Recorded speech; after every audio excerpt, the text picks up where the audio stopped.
House police are part of the Secret Service, and it's their job to protect the executive mansion and grounds. I guess it'll be a long time before folks forget how these men stopped an attempt to kill the president. In crowds, most of the Secret Service men keep as inconspicuous as possible. Many will mingle with the people or patrol the fringe of the crowd. Others keep vigil in automobiles close to the crowd, and by means of two-way radio, they keep in touch with each other and with the White House detail. In this way, they know exactly where the president's motorcade moves and exactly when it will approach the crowd. If you've attended gatherings where the president has appeared, you've probably noticed a few young men who stay close to the president, but who keep their eyes on the spectators and not on the speaker. What do they look for? Oh, many things. Bulky or suspicious packages, movements which might mean danger, or sometimes just autograph hounds or gate crashers with purely personal objectives. These are the Secret Service agents who are prepared to give their own lives to protect the Commander-in-Chief. The President's car is now turning onto Elm Street, and it will be only a matter of minutes before he arrives at the Trade Mart. I was on Stemmons Freeway earlier, and even the freeway was jam-packed with spectators waiting their chance to see the President as he made his way toward the Trade Mart. There has been a shooting. Parkland Hospital has been advised to stand by for a severe gunshot wound. I repeat, a shooting in the motorcade in the downtown area. Parkland Hospital has been advised to stand by for a severe gunshot wound. The President's car is now going past me.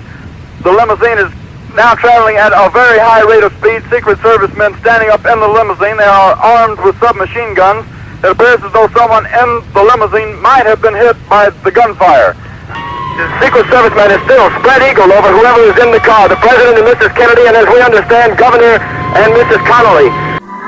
Mrs. John F. Kennedy accompanies Secret Service agent Clinton J. Hill and his family to ceremonies in Washington.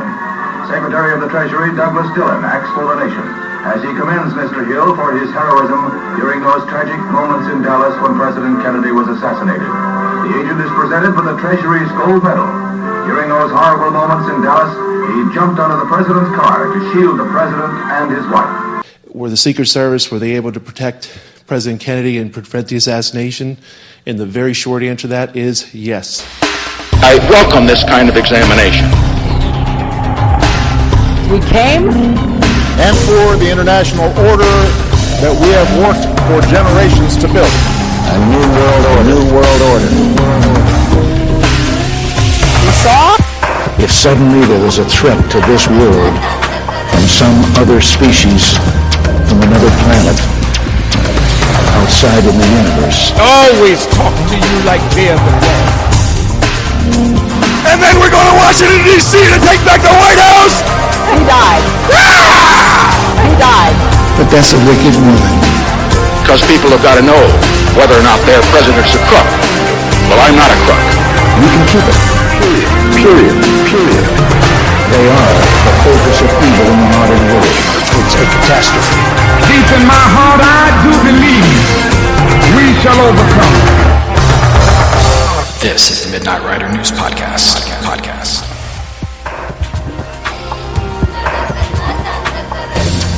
Hello, America and the world. Welcome to the Midnight Rider News Show. I'm St. Patrick, your friendly neighborhood host, traipsing through the trials and travails that have so tempestuously and untruthfully been blasted into your eyes, ears, and minds by the state-sponsored talking heads, court historians, and textbook conglomerates that control information today. Tonight we have episode 008, The Not-So-Secret Service. Our guest is Vince Palamara, author of The Not-So-Secret Service, Agency Tales from FDR to the Kennedy Assassination to the Reagan Era. It can be purchased at MidnightRiderNews.com, but first, a little cleaning of the castle. Very quickly, we operate fully and completely on donations, and we're kind of in need at this point. So we send thanks to those who choose to help, and we appreciate it very much. If you haven't joined us on Facebook, please do so. We are at Midnight Rider News Show on Facebook. And once again, it's Midnight Rider News Show and not just Midnight Rider News. That's our old page, and it's not currently operational. For those who use Twitter, you can find the link to our Twitter account on the website midnightridernews.com. In the very near future, I'm excited to announce our upcoming guests will be Randy Benson, John Barber, John Lear, Peter Lance, Noah Eisenberg, and Ralph Epperson. We have a few more surprises planned, but none that we're willing to say yet at this point. Tonight I want to talk to you about something I've seen way too much of on Facebook recently. That's police violence, corrupt police tactics, and the murder of innocent individuals by the police. Particularly another death of a holistic health practitioner, Australian Justine Damond, who was in Minnesota when she was killed by the police. I hope the news media, in all their perpetually determined attempt to divide and misinform, have not already convinced you to debate the racial angle regarding the anger levels of white people versus black people killed by police. If you've engaged in this, you're missing the real crime, the real tragedy. We all need to step back and look at policing as an action. We have an implicit agreement that allows a police force to do the policing of a town so that the average person does not have to do so. In lieu of that, the people have allowed the police forces the right to arrest with justifiable cause and to investigate thoroughly and fairly. From there, the legal system is supposed to decide innocence or guilt based upon the evidence available. That, however, is not what is happening today. We've all voluntarily given police forces powers that extend far beyond what they had originally intended. Why? Because we fear. Most mistakes made by a human being in his or her life will be made because of their insecurities, their phobias, and their fears. Now, this hasn't occurred in a vacuum. The media shares some fault in this. Okay, maybe not even some. The media shares a great amount of fault. Local news, and to some degree national and 24-hour news, has become a crime report lathered with eerie adjectives and damning photographs of individuals who are supposedly and allegedly perpetrating these crimes. The media has done their level best to scare the citizenry into believing that they are in danger the second they step onto their front porch, and maybe even earlier than that. From wake to sleep and in between, you never know what could happen. After all, it's better to be safe than sorry, right? Hasn't that adage now become commonplace ideology? The question is, are you safer, and will you really be sorry if you don't allow the police all-encompassing powers to stop, harass, detain, entrap, and potentially kill anyone in the local community, American or not? Then, are you willing to allow the officers who have killed someone to say they felt as if they were in danger? Is that justifiable? If an American feels as if they are in danger when police arrive, would you allow them the same right to kill as you do the police? It's not time to shake your head, feel sorry for the victim's family, and then sigh as you softly say that you also feel bad for the officer who's had to deal with this. It's just an accident. An accident. Is it really just an accident? These are not accidents. These are conclusions. These are natural conclusions based upon a systemic wrong. Your fear has allowed every police officer in America to have an entrenched case of elephantitis of the ego. That's what systemic is, when something is so entrenched that it gains the status of normalcy. Before you chastise the fact that I said every police officer, remember this. There are no more good cops to balance the bad cops when the good cops are more loyal to some brotherhood oath than they are to humanity, to those whom they are charged with protecting and serving. You cannot be a good cop and remain quiet when you know another officer is abusing his position. You are guilty by your silence.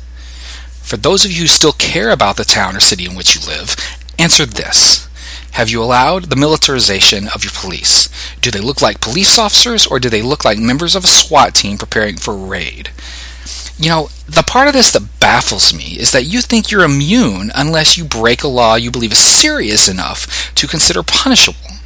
You hate being stopped for speeding, but yet you still speed. You lie to the officer who stops you on a suspicion of a DUI. Officer, I just had one drink, I swear. You think those violations, and most in between, are a fun little cat and mouse game, and maybe they are to you. What is more dangerous is that you have allowed the media and the police to work in tandem to tell you who the bad guys are. You have allowed the marking and then the labeling of people with terms so heinous that they instill fear in you from the beginning. And then what do? You allow the police more power. You don't want those people on your streets. You don't want those people around your children. You don't want those people turning your pristine community into a den of iniquity. Isn't that why people initially watched the Jerry Springer Show? So you could laugh at, mock, and then detest those who you believe were trashier than you are?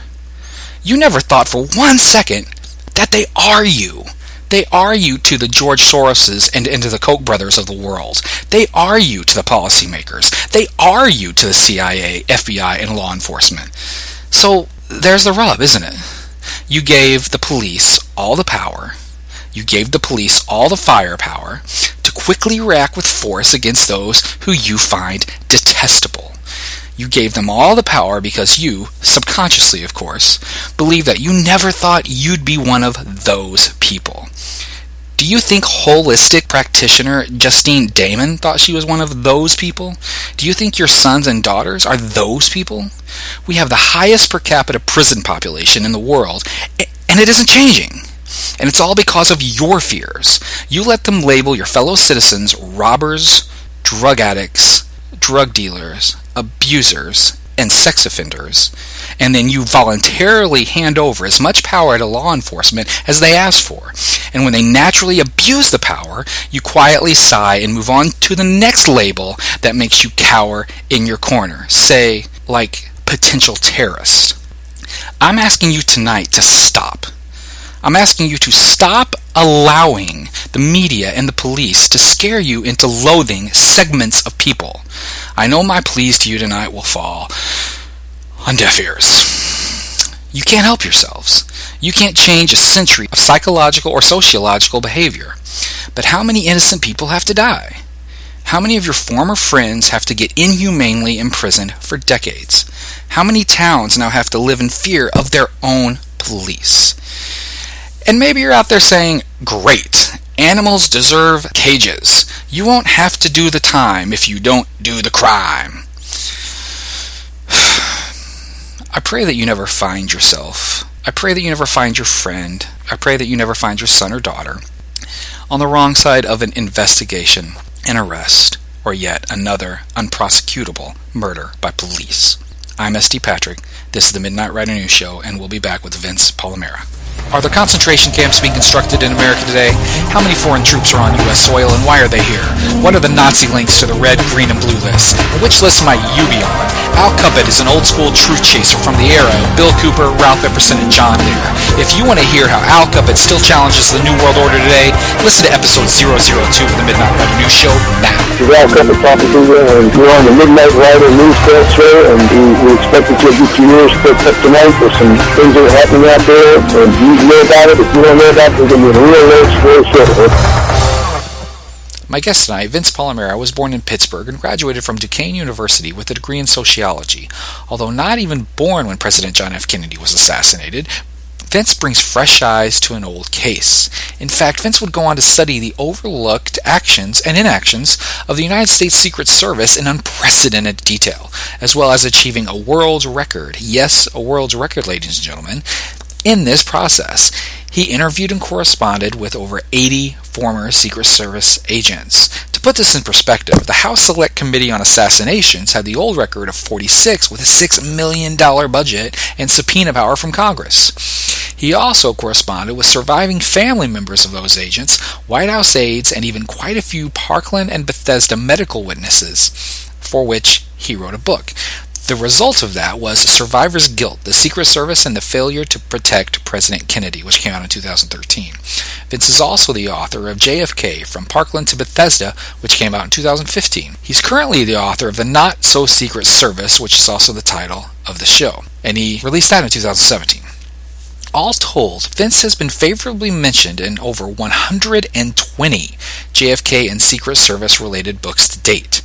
He's appeared on the History Channel, C-SPAN, the DVD Blu-ray of A Coup in Camelot, the DVD of King Kill 63, the DVD of The Man Behind the Suit, PCN, National Geographic, local cable access television, YouTube, radio, newspapers, print journals, national conferences, and all over the internet. Also, Vince's original research materials, or copies of said materials, are stored in the National Archives by request under the deed of gift by the ARRB, the John F. Kennedy Presidential Library, Harvard University, the Assassination Archives and Research Center, and the Dallas Public Library. Vince Palamara has become known, as he was called by the History Channel in 2003, the Secret Service expert. So how are you doing tonight, Vince? Real good, S.T. Patrick. Thank you, and thank you all your listeners. Yeah. Thank you very much for being here. I'm curious as to the origin of your interest in the Secret Service. Where did this journey begin for you? Okay, yeah, briefly, in the time. Well, I'm 51 now. People say I don't look it, but I was born in 1956, and at the age of 12 in 1978, I just started to become very fascinated by President Kennedy's life and his death, and it coincided with the House Select Committee, the second major investigation the government had of the Kennedy assassination. It was all in the news at the time. And it happens that what also piqued my curiosity coinciding with that was my parents, and they're still doing really good today, they were and are very much Kennedy fanatics. And so I had, them interested in his life and telling me, what a tragic day that was, what a tragic loss. It was like that generation's 9/11 or the previous generation's Pearl Harbor. So I was just fascinated with, the triumph and tragedy of the Kennedys. At the same time, turning on the news as an impressionable pre-teen, and I'm seeing all these things on the news, all these conspiratorial little nuggets and things that were just really fascinating, the shooting of Oswald by Ruby, and how they were talking about the mafia might have been involved, et cetera, et cetera. And then if you think that's it, well, what happened at the very same time, the third thing happened, which was reruns of a classic television show, a fictional look at the Secret Service of the 19th century called The Wild Wild West with Robert Conrad and Ross Martin. Still my favorite show to this day.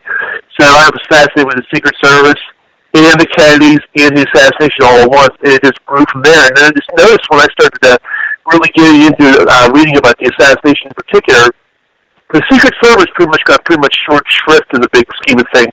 A lot of things about the CIA, a lot of things about J. Edgar Hoover and the FBI, a lot of things about various culprits, anti-Catholic Cubans, mafia, etc.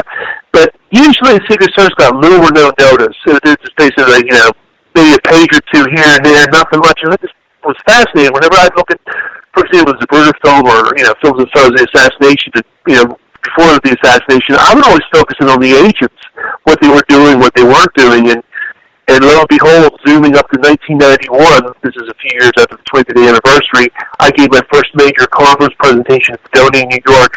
I was just turned 25 at the time, and there was an audience of about 60 people. It's where the Oliver Stone film came out. And there was people in the audience old enough than my father, and in a few cases my grandfather. And my presentation went over really well. A lot of those people, Harry Livingstone, George Weavergo, Robert Cutler, were saying, I really never noticed the Secret Service before. You've done a very good job compiling all this information. I just never did. At the time, it was all secondary sources, but it was the Warren Commission, and so that's almost like a primary source there. It was their testimony, and what I did is I weaved it all in chronology of what was said down to the exact moment of, the first alleged shot, second alleged shot, et cetera, all the details. But I combined it with the Secret Service narrative of what they did do, what they didn't do. So that conference presentation inspired me so much by the people's reaction that I do something original about it. It's one thing to read other people's books and compile things, secondary sources. I have to go out there and actually try to interview these guys, correspond with them. This is a few months before the internet kicked in. Maybe they might have been best bulletin boards, and then, so it was just a matter of directory assistance, obituaries, a little bit of luck, a little bit of networking, and I tried to find every former agent still living. This is basically 1991 onward, and that was how the journey began. I'm curious as to the title of your book, The Not So Secret Service. Their name has secret in it, but you're in essence saying, not so much. So how did you decide on the title of the book? Yeah, what that was it was basically a play on Robert Groden. It's in the introductory part of the book. It again, harkening back to what I mentioned a few minutes ago, how the Secret Service got little or no notice in a lot of books. Robert Groden's arguably one of, if not the biggest, Kennedy assassination authors and researchers. He's part of the House Select Committee and whatnot. And somebody at a conference in the early 90s asked him a question about the Secret Service, and he actually did not have an answer. And he said he started laughing. I guess that's why they call the Secret Service secret. And everybody laughed. And it made me think, wow, that's really a good title, because and so this is actually my third book. My first book is Survivor's Guild.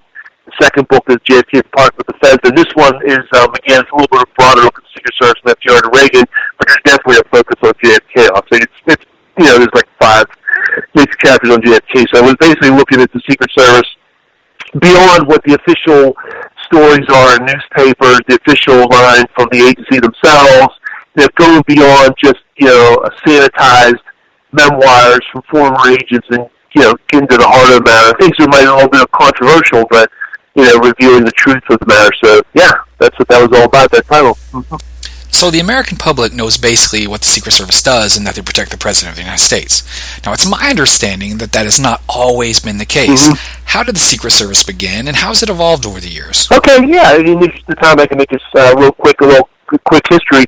Yeah, and this is fascinating for the irony of everything, is that the Secret Service basically began by a conversation that President Lincoln had with then Secretary of the Treasury Hugh McCullough on the night before he left for Ford's Theater and was assassinated, our first American president assassinated. That evening he discussed the Secret Service, and what it was they needed something to combat counterfeiting, because counterfeiting was widespread during and after the Civil War. People were basically printing up money like crazy, and it was like funny money. There was nothing behind it.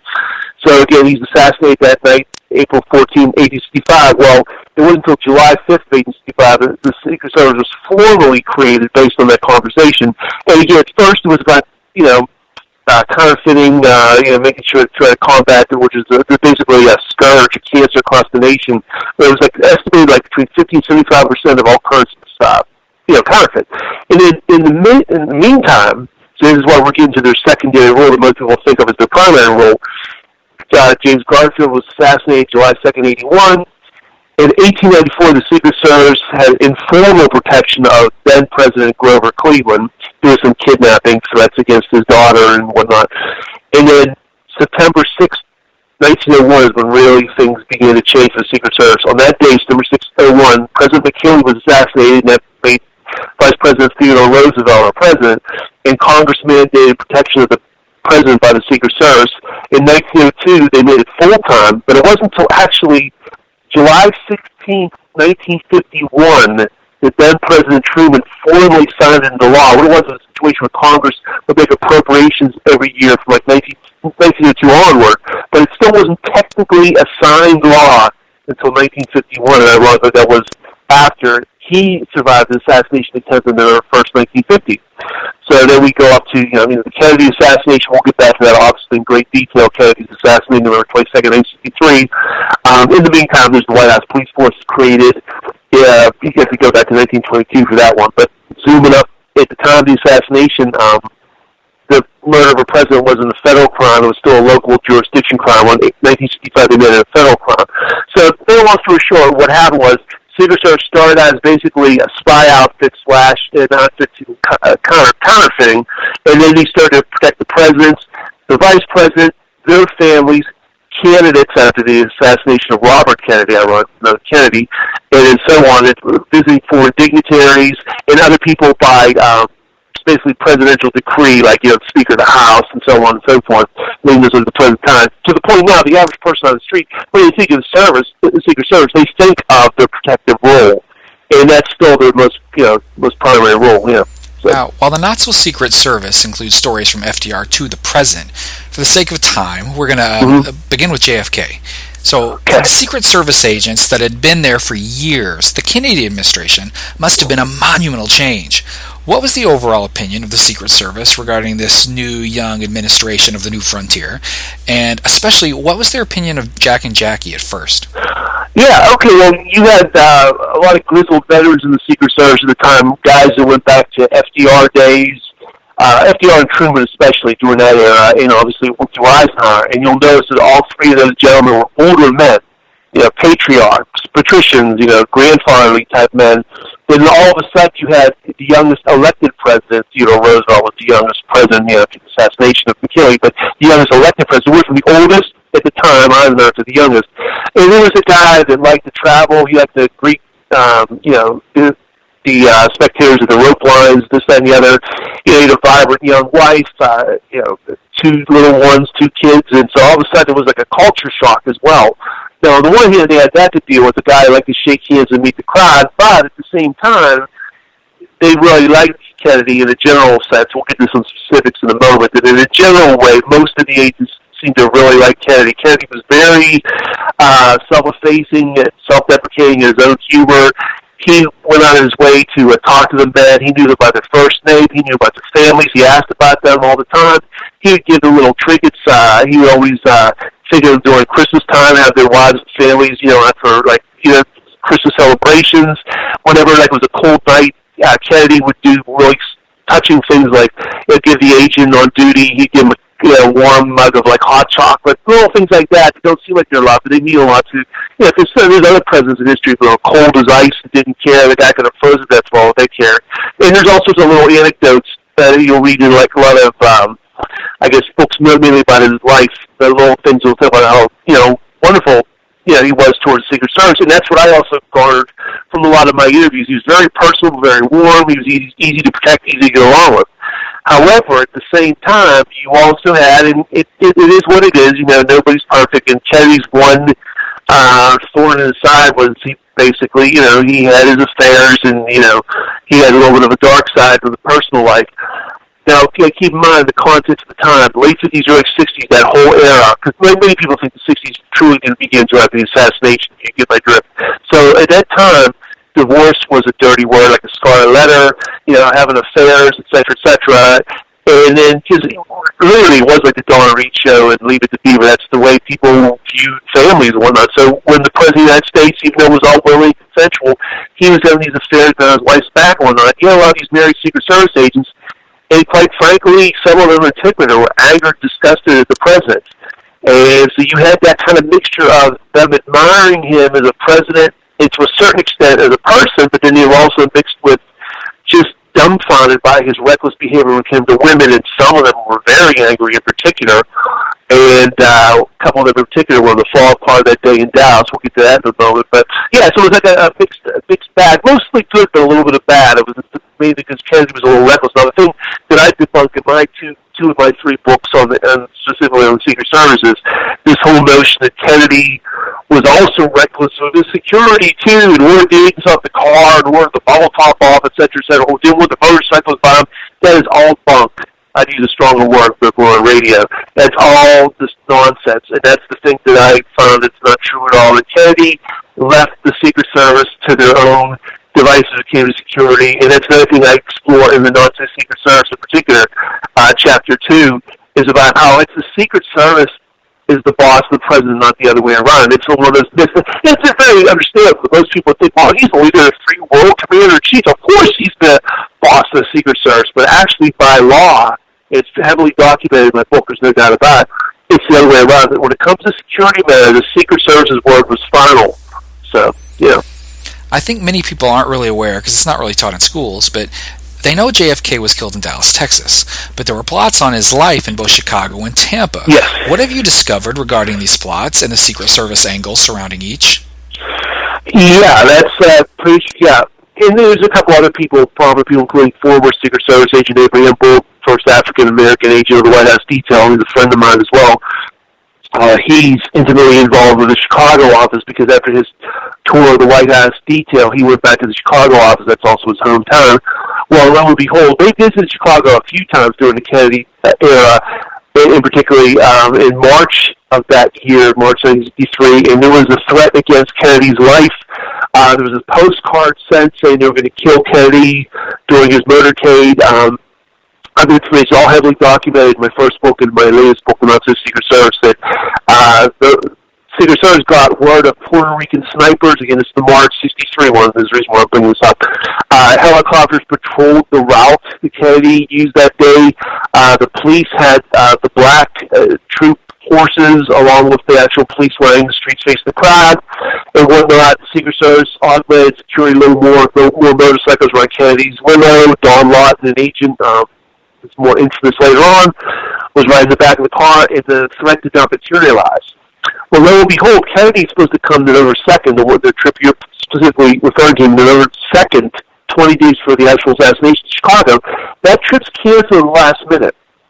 Now, there's two, official stories. The official pablum about it was, well, Kennedy had a cold, that's why he canceled it. The same silly excuse that was used the year before during the Cuban Missile Crisis, and it turned out to be debunked. They did it as an excuse so they could get out of town.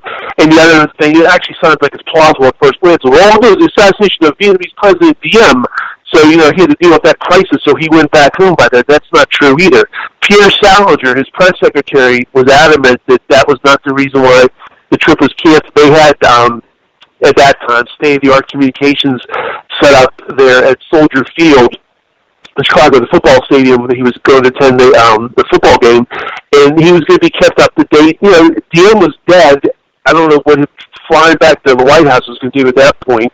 You know, Mayor Daley, he already stood Mayor Daley up once the year before. Mayor Daley, he owed him big time, big political coffers, so he was not going to stand up again.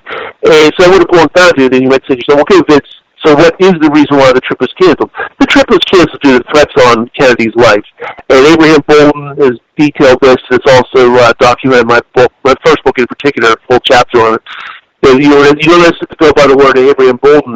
Robert Motto, a Secret Service agent, admitted there was threats, but he didn't get any more specific. When I interviewed the special agent in charge of the Chicago office, Maurice Martineau, first of all, he told me, kind of shockingly, he believed there was a conspiracy to kill Kennedy, and there definitely were threats that particular day. He was out to meet Kennedy at the airport when the trip was canceled. When I asked him about the threats, more particular details, he goes, well, I have information, but I'd rather keep it to myself. So it's frustrating on the one hand, he didn't give me more details, but obviously he corroborated. He didn't say, oh, there's no truth to that. Kennedy canceled his trip because blah, blah, blah. He corroborated, in essence, what Robert Motto and Abraham Bolton, who's not a friend of his, and vice versa. So obviously the trip was canceled due to threats. So this also goes against the whole idea that Oswald was some lone nut. There was some lightning bolt from the sky, you know, man in the building kills man in the car. It's a moving crime because, you know, not the Chicago trip's canceled due to threats to his life. Now, the other trip you're referring to was 16 days later, the trip to Florida, which is a major trip before the trip to Texas/Dallas, Texas in particular. Well, there was multiple threats on that. You know, I explored that in my first book and a little bit in the third book. Not only was there basically 6 pages of specifically named people from the anti-Castro community that the Secret Service were monitoring, actually made threats on Kennedy's life. There was a threat on his motorcade ride. There was supposedly there was going to be a bomb laid on one part of the route. Sam Kennedy himself told me about an organized crime threat against Kennedy.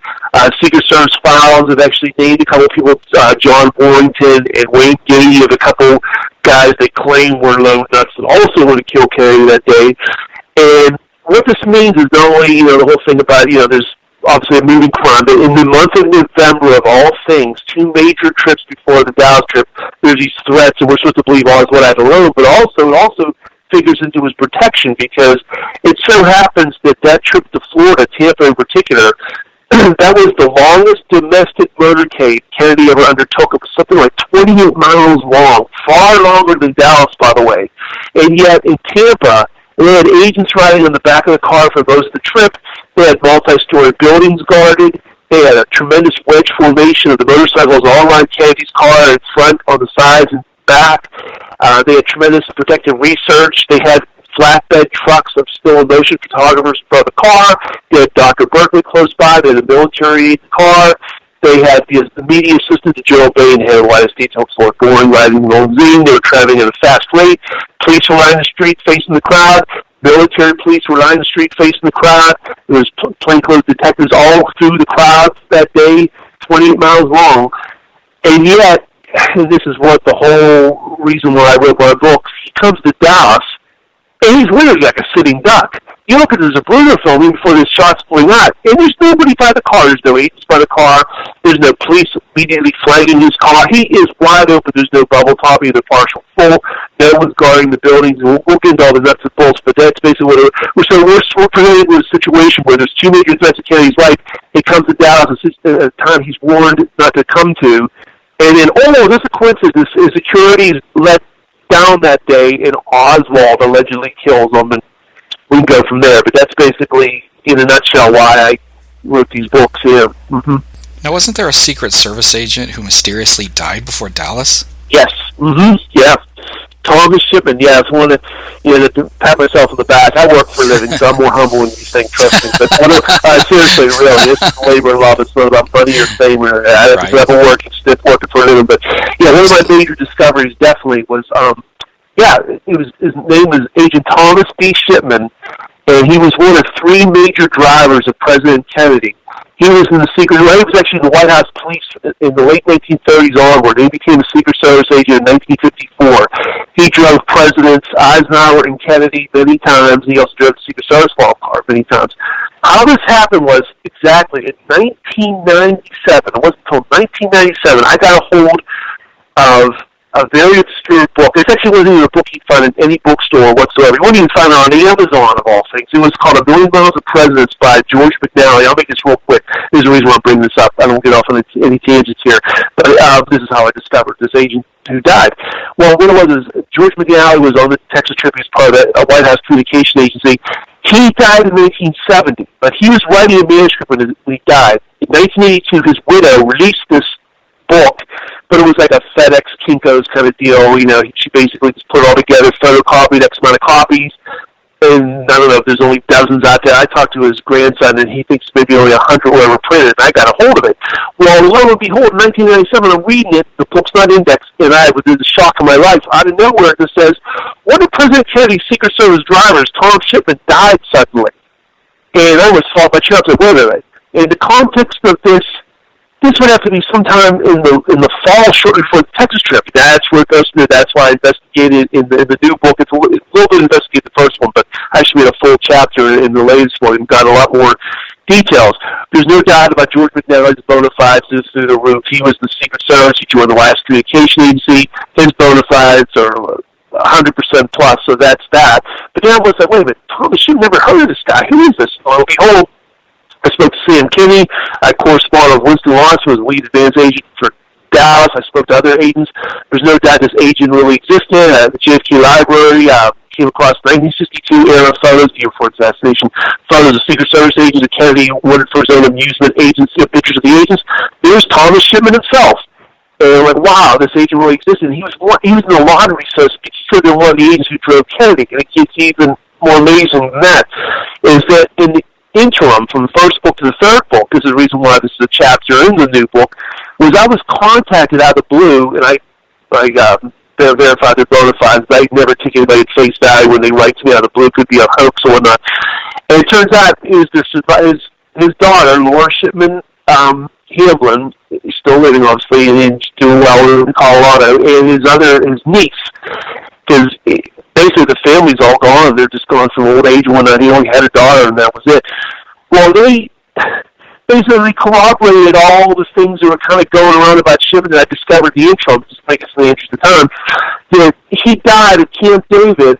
He's buried just a couple of days later. He was a country doctor kind of assessment. He died of a heart attack. There's no toxicology test. Toxicology tests can take weeks. He's buried a couple of days later, and they're telling me, two members of his family are telling me, and they were never contacted by anybody before. They contacted me because they did a search engine check. They said, what are you talking about my father, or in this case, my uncle? They want to know what this is all about.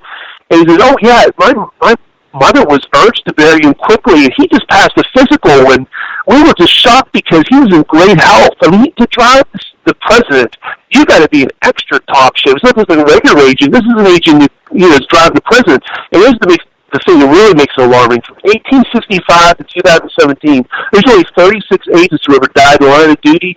Thomas Shipman's one of them. And again, it wasn't until 1997 this came out. And it wasn't until a couple years later the Secret Service actually acknowledged his death formally. In 1999, 2 years after that discovery, they started to post on news groups back there. Remember news groups? All of a sudden, I see an official roll call of the fallen. And there's Thomas Shipman. He said he died at Camp David, and it just went from there. And it gives me interesting times the first chapter of the book. And so the bottom line is a $4 million question for a listener. I say, that's really interesting. This agent died before assassination. What does this all mean, Vince? What this means is Bill Greer, the actual driver of Kennedy, even low enough people to think, what I alone agree with this. He was extremely inept, Bill Greer was, and he's the reason why the success of the assassination, why it happened. Even if some of those remote people out there still hold on to Oswald out there alone, if Greer would have hit the gas, if he would have obeyed an order to get out of line, we've been hit by the agent right next to Roy Kellerman, if he used common sense and training, at least swerved the car, etc. Kennedy, there's no doubt about it. He's the number one agent of the reason why what happened. And the thing that really makes it eerie about Tom Shipman was his family originated from the Dallas area, and he was looking forward to that Texas trip. Both his niece and his daughter told me, he was really looking forward to coming on that leg of the trip, and then he dies. And again, this eerie that he dies at Camp David, an alleged heart attack. We're supposed to believe that all happened. There's no toxicology test. Bill Greer drives instead, and he's just horribly inept, and that's So it's just really, man, it's little old me. If it wasn't for me, no one ever would knew about this. So, yeah, it's pretty crazy. Yeah. Well, you absolutely did make a great discovery, so nice job, Vince. Thanks, man. Now, there's been much talk about what exactly happened in Dallas and whether or not the Secret Service had at least some responsibility in what happened. So, what do we know about the change of the motorcade route, the circumstances regarding the car, all these things? Who made the changes? When were they made? And what do we know now? Yeah, this is the great conundrum. I'll go into specifics in a second. I'll just say in a general sense, this is why to this day I'm still torn, because I'm a big admirer of the Secret Service in general.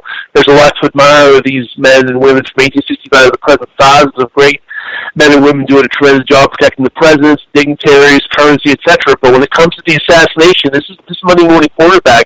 This is based on their record just from the FDR days, Truman days, and Eisenhower days, and the Kennedy years from 61 to 63. There's a reason why the presidents lived. It wasn't just good old-fashioned luck. You know, they might not have been protected to the extent they are in this day and age of terrorism post 9/11, but they had good protection in that era of, rifle shots and single shooters and this, that, and the other, and maybe a small group of shooters. They were very well protected in that regard. Well, then, this is what, just to summarize, this is what we're supposed to swallow this hook, line, and sinker about Dallas, okay? Kennedy typically had a wedge formation of motorcycles running his limousine, like anywhere from 3 to 6 motorcycles on each side of his car, or sometimes upwards of 4 to 8 motorcycles on each side of his car, and in front and back, okay? And this includes the Texas trip, the prior stops in Houston, San Antonio, Fort Worth. This includes the Florida trip, Germany, et cetera, multiple trips. And I explore my first book and my new book in detail, actual dates of trips in the documents, et cetera, and interviews and whatnot, corroborate on this. He gets to Texas, Dallas in particular, and the night before the assassination, it's changed. It's all torn away. They reduce it down to only 2 measly cycles on either side of the car, and to add insult to injury, they move him behind the back wheels and makes it totally useless and opens Kennedy up to a field of fire. And the Secret Service reason was, well, my understanding was that Kennedy didn't like a lot of noise besides he can have conversation in the car. Meantime, they didn't mind. He didn't mind having motorcycles between from the time he was a candidate in 1963, including morning before in Fort Worth. We're supposed to believe in Dallas. I want to hear a conversation. Get these motorcycles behind me. I spoke to Sam Kennedy, other agents. They told me there's no truth to that, and I'll get to that in a moment because that leaves them high and dry. They said, no, there's no truth. Kennedy didn't order the motorcycle. What are you talking about? But again, if you read books like by William Manchester, Jim Bishop, and other things, they try to make it sound like Kennedy did order the motorcycles out of his car. So I leave them up. Okay, then you had, normally there was a flatbed truck or trucks plural, and I actually discovered even more documents at the JFK Library, and I made a video on my YouTube channel. You can search it, Vince Palamara YouTube. It's the very latest video, and another video not too far beyond that, and you actually see the documents of, it was normal for press trucks and flatbed trucks of still motion, and sometimes even live television feeds, albeit black and white. They were live television feeds in front of the limousine, and that's what he had on the prior stop in Florida on the Tampa stop. They had the flatbed trucks in front, and yet it's canceled again at the last minute by the Secret Service, and they put in Chevrolet convertibles. Tom Dillon of the Dallas Morning News is an exact quote. It put us totally out of the picture, I guess pun intended, so that you didn't have professional photographers. You had Ike Alkins, who was stuck in the plaza with the famous photo. No one was allowed on the overpass. We had amateurs like Abraham Zapruder, but if you had all those professional iron-ear witnesses filming in front, I think the jig's up. There's no way they could have got away with any kind of conspiracy of multiple shooters, or there would have been a lot more people in the way, a lot more professional. Again, iron-ear witnesses, they're gone from scene. You had that. Normally, agents rode in the back of a car, at least were in close proximity. And they were, again, 28-mile motorcade. They were on the back of the car.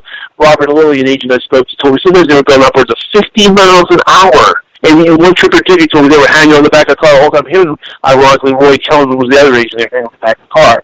And yet, supposedly, Kennedy didn't want the agents on the back of the car, supposedly ordered them off the car. Totally bunk. During my interviews with many of the agents, they all told me there's no truth to this whatsoever. Kennedy never ordered them to do anything, never interactions at all. So the onus falls back in the Secret Service. No agents were by the car. In fact, actually, that day, you had newsmen saying, normally agents are on both sides of the car. We don't see any in these pictures. So they were even befuddled, like, why were agents by the car? They didn't really want to do that. Normally, you had some branch of the military augmenting the police, lining the streets and facing the crowd. Or at least, at the very least, you had the local police Ryan Streets and facing the crowd. The few police that were there were watching the motorcade like spectators, so they were totally useless. The police were supposed to face the crowd. That's what they normally did. And again, you look at photos of other motorcades beforehand, that's what you see. So it was like there's a feeding frenzy of potential assassins were all in the crowd because they weren't doing the job. Okay? Then you had the military normally rode in the front seat beside the passenger, who was the special agent in charge of the trip, and the driver. Well, he was asked for the first time not to ride in the car by the Secret Service to accentuate full exposure. That was Godfrey McHugh. He was not there. Rooftops is another major discovery of mine. Rooftops were normally guarded before the assassination. Multi-story building rooftops, yes indeed. But on the Tampa trip, again, 28-mile motorcade, far longer than Dallas. And then Germany, which was the longest motorcade he ever had in June of that year. And many other stuff I documented all in, I believe it's chapter 5 of my book. The latest one. Again, rooftops were normally guarded. Even if you believe dogs won't act alone, there would have been police, when they were able to avoid any kind of attempt, they would look at the windows and they would say, hey, there's somebody in the window with a rifle. And ironically, that's what happened to Barbara and Arnold Roland, saw a rifleman, and they said ironically, look, you want to see a Secret Service agent? And they pointed up there. They saw two men instead of this one, but the point is they even thought, hey, the Secret Service agent doing his job. But there you go, you had that stripped away. And then normally you had a protective research section where, a branch of the Secret Service that, monitored potential threats to the president's life. They dropped the ball in Dallas. They said there was no threats on Kennedy found. That would be like prior President Barack Obama going to Alabama, and there's nobody here who wanted to wish they were the president, and we're supposed to swallow that. You had in right-wing rapid Dallas, even JFK called it nut country. They found no threats to the president's life. And even it goes even further than that. The day before in San Antonio, there's actually still photos of this. In fact, there's actually in the JFK Final Hours National Geographic presentation, a police helicopter was filming the route. They were actually above the route, and there was actually somebody filming it too. There's still photos from it, and yet that option was not used in Dallas. Imagine if a helicopter like that earlier trip in March 1963, there would have been a helicopter. I found other instances of helicopters being used on routes. That's what I did. All the surviving records I could find of prior trips I compared to Dallas, and I'm left with the fact that he was a sitting duck. So there you go. Yeah. So who specifically made the changes? It was the Secret Service, point blank, straight and simple. What it was, and they threw the onus back on Kennedy. I know they were just doing to cover their behinds afterward. They were worried about the pensions. They were worried about the end of the agency. They were worried about congressional investigations. They were worried about civil and criminal liabilities. But President Kennedy's dead. There's nobody to cross-check this. And back before Woodward and Bernstein, the public believed in hook, line, and sinker. To this day, there's a segment of the public that still believes it. They're still easily led. And what it was again, the motorcycles blamed on Kennedy. He didn't want he wanted them away so he could hear conversation in the car. He didn't want the aides on the back of the car. He ordered us off the car. He didn't want the bubble top of the car, and I didn't get to that. But actually, 1/3 of Kennedy's motorcades had the bubble top on, either partial or full. And I'm talking about good weather trips. I'm excluding bad weather trips. And I have pictures galore. I have a whole website about the bubble top. And there's Kennedy in all these photos smiling, his ear-to-ear grin with a bubble top on, either partial or full, in bright sunshiny conditions. And yet he supposedly hated the bubble top and all this other crap. And yet it's not true. And again, that's an option. It's not so much sinister as opposed to an option not used. The only sinister thing is, again, that's another thing blamed on Kennedy, but Agent Sam Kennedy drove a fall car, was as adamant as you could be to me. He said that there's no truth that Sam was solely responsible for the bubble top's removal that day. I can never get a real straight answer why he didn't have the bubble top on. But he said Kennedy had nothing to do with it. Kennedy O'Donnell had nothing to do with it. So that big myth that Kennedy didn't want the bubble top, that's been removed. So it all comes down, it's all at the Secret Service, unfortunately.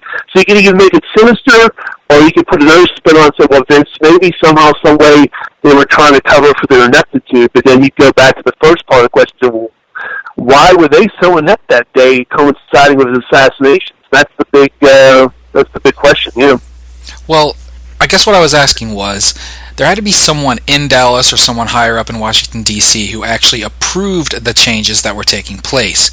Who was specifically responsible for approving those changes to the motorcade, to the route, all of these things on the tape? Well, again, I'm not like people that go into theories and boogeyman on the grass. I name names that produce evidence, and I've always said, I've been real explicit about this prior programs, conferences, etc., that my three suspects are Floyd Boring, Emory Roberts, and Bill Greer. Briefly, Floyd Boring was the assistant special agent of the White House Detail, the number 2 agent.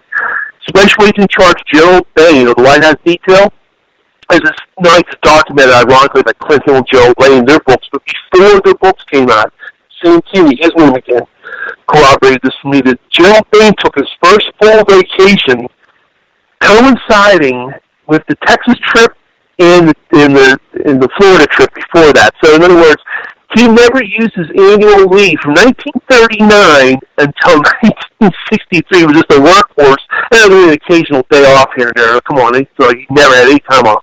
But actual annual leave, he accrued it, never used it, at least during the Kennedy years. He took his first full vacation coinciding with that, so the boss is out of the way. Then you had this assistant boss, Floyd Boring.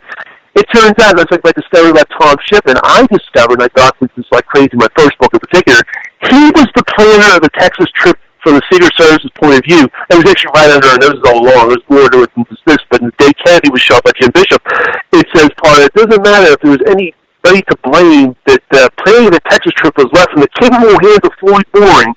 I can't tell you how many times I've told people about it, said, oh my God, I own that book. I never even remember that passage. Like, there it is. But I'm always a stickler for corroboration, because I never just hang on one sentence in a book or even when an agent told me something tantalizing, I tried my darndest to get corroboration, and I got corroboration on it from Floyd Boring himself who I interviewed, and other agents said, yeah, Gerald Bain, he took some time off, so yeah, Floyd Boring, he was in charge, and he assigned Wynn Lawson the Dallas Advance, David Grant came to Florida, he assisted in the Advance, and it turns out these guys are the actual architects on the ground who were taking the bubble top away, they were taking the agents away, they were taking the motorcycles away, who didn't do anything about guarding windows and buildings, and set up the motorcade formation, to not have the flatbed truck there, not have the military there, and it all comes down to blaming Kennedy. He didn't want the agents there. The whole pablum about Kennedy wanted to be seen, and he'd be blocked.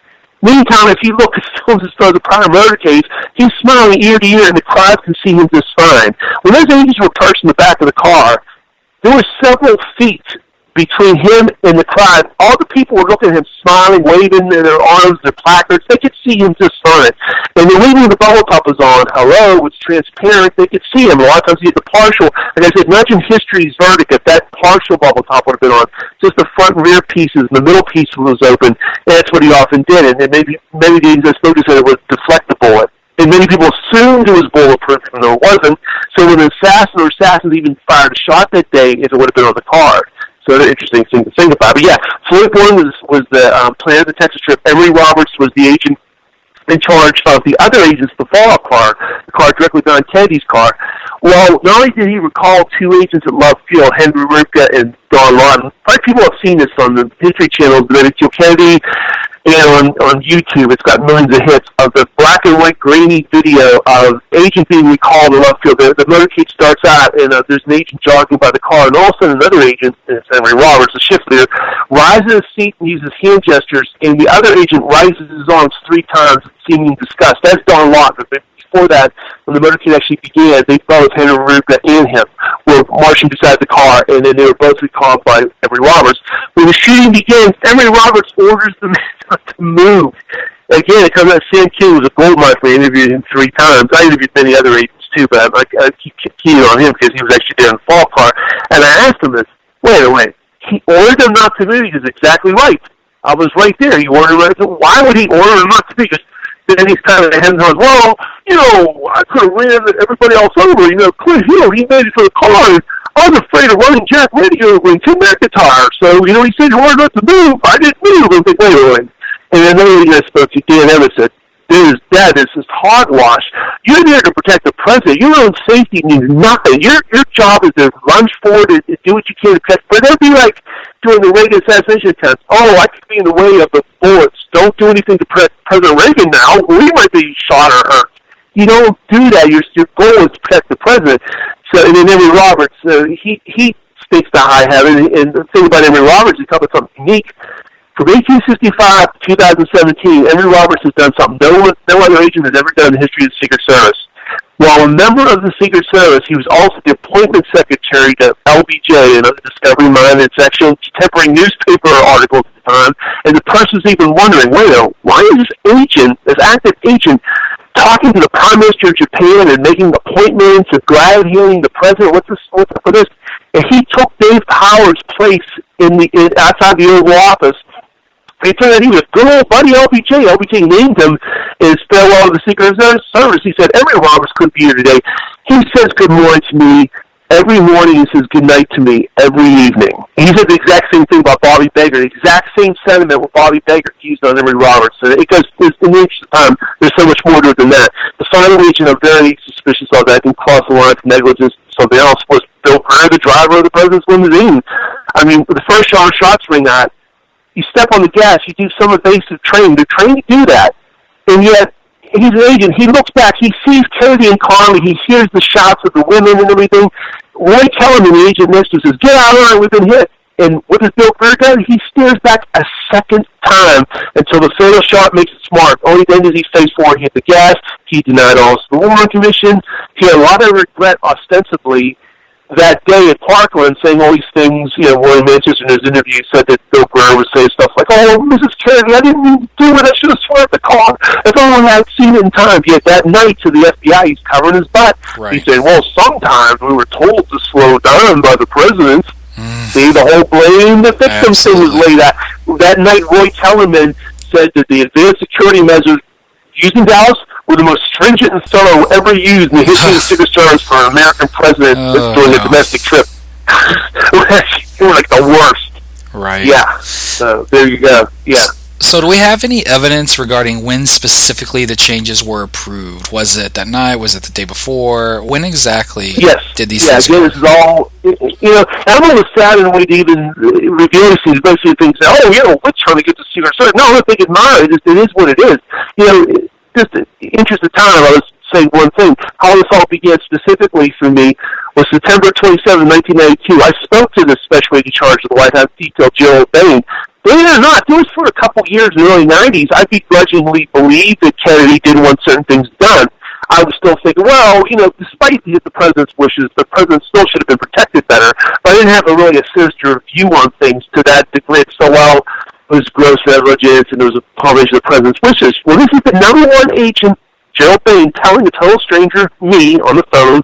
Thank the Lord I was able to record it for history. I got him and Floyd Boring and several others, and yes, they consented to be recording, so no problem there. And Gerald Bain told me, I don't remember Kennedy ever saying anything about not having agents on the back of a car. If you look at the newsreels, you'll see agents on there from time to time. I can't tell you what at the time. It was so like my jaw just dropped. I was like, you gotta be kidding me. There's a number one agent telling me Kennedy never wanted him to do anything like this. I'm like, I thought he was going to cooperate and we'd move on to other things. I was so flummoxed. All my other questions went out the window, and I got totally brain fried, and we went on to other things the whole time. Thinking, I cannot believe what he said to me. I cannot believe what he said to me. But after I got the phone, and the days turned to weeks, you got to corroborate this. As compelling and fascinating as it is, what people are going to say. He's just some old man. Maybe he got senile on you. Who knows? And then, lo and behold, I started interviewing all his other colleagues from across the country, and they didn't know I spoke to such and such. It was all this, isolated. It was like they were reading cue cards. They all said the same thing to me. Oh, President Kennedy was a very nice man. Never interfered with us at all. Didn't order us on the car. No, he didn't give a damn. It's baloney. He told you that. They were all telling me this, and yet the official Secret Service story in the morning report is, he did order them off the car. But see, what it is I think it's the issue specifically who did it. Yeah, it's Floyd Boring, Emory Roberts, and Bill Greer in particular, and it's all within a couple of days, between 2 to 4 days of the actual assassination where these changes were made, and there's some changes that were made overnight, where the motorcycles were changed overnight, the flatbed truck was changed overnight, the whole agents on the limousine. That happened between November 19th and November 21st. Floyd Boring, again, went to Clint Hill. We'll get to him in a second, and he told Clint Hill and the other agents that the president doesn't wish for you to be in the back of the car. That's what Hill testified to the Warren Commission.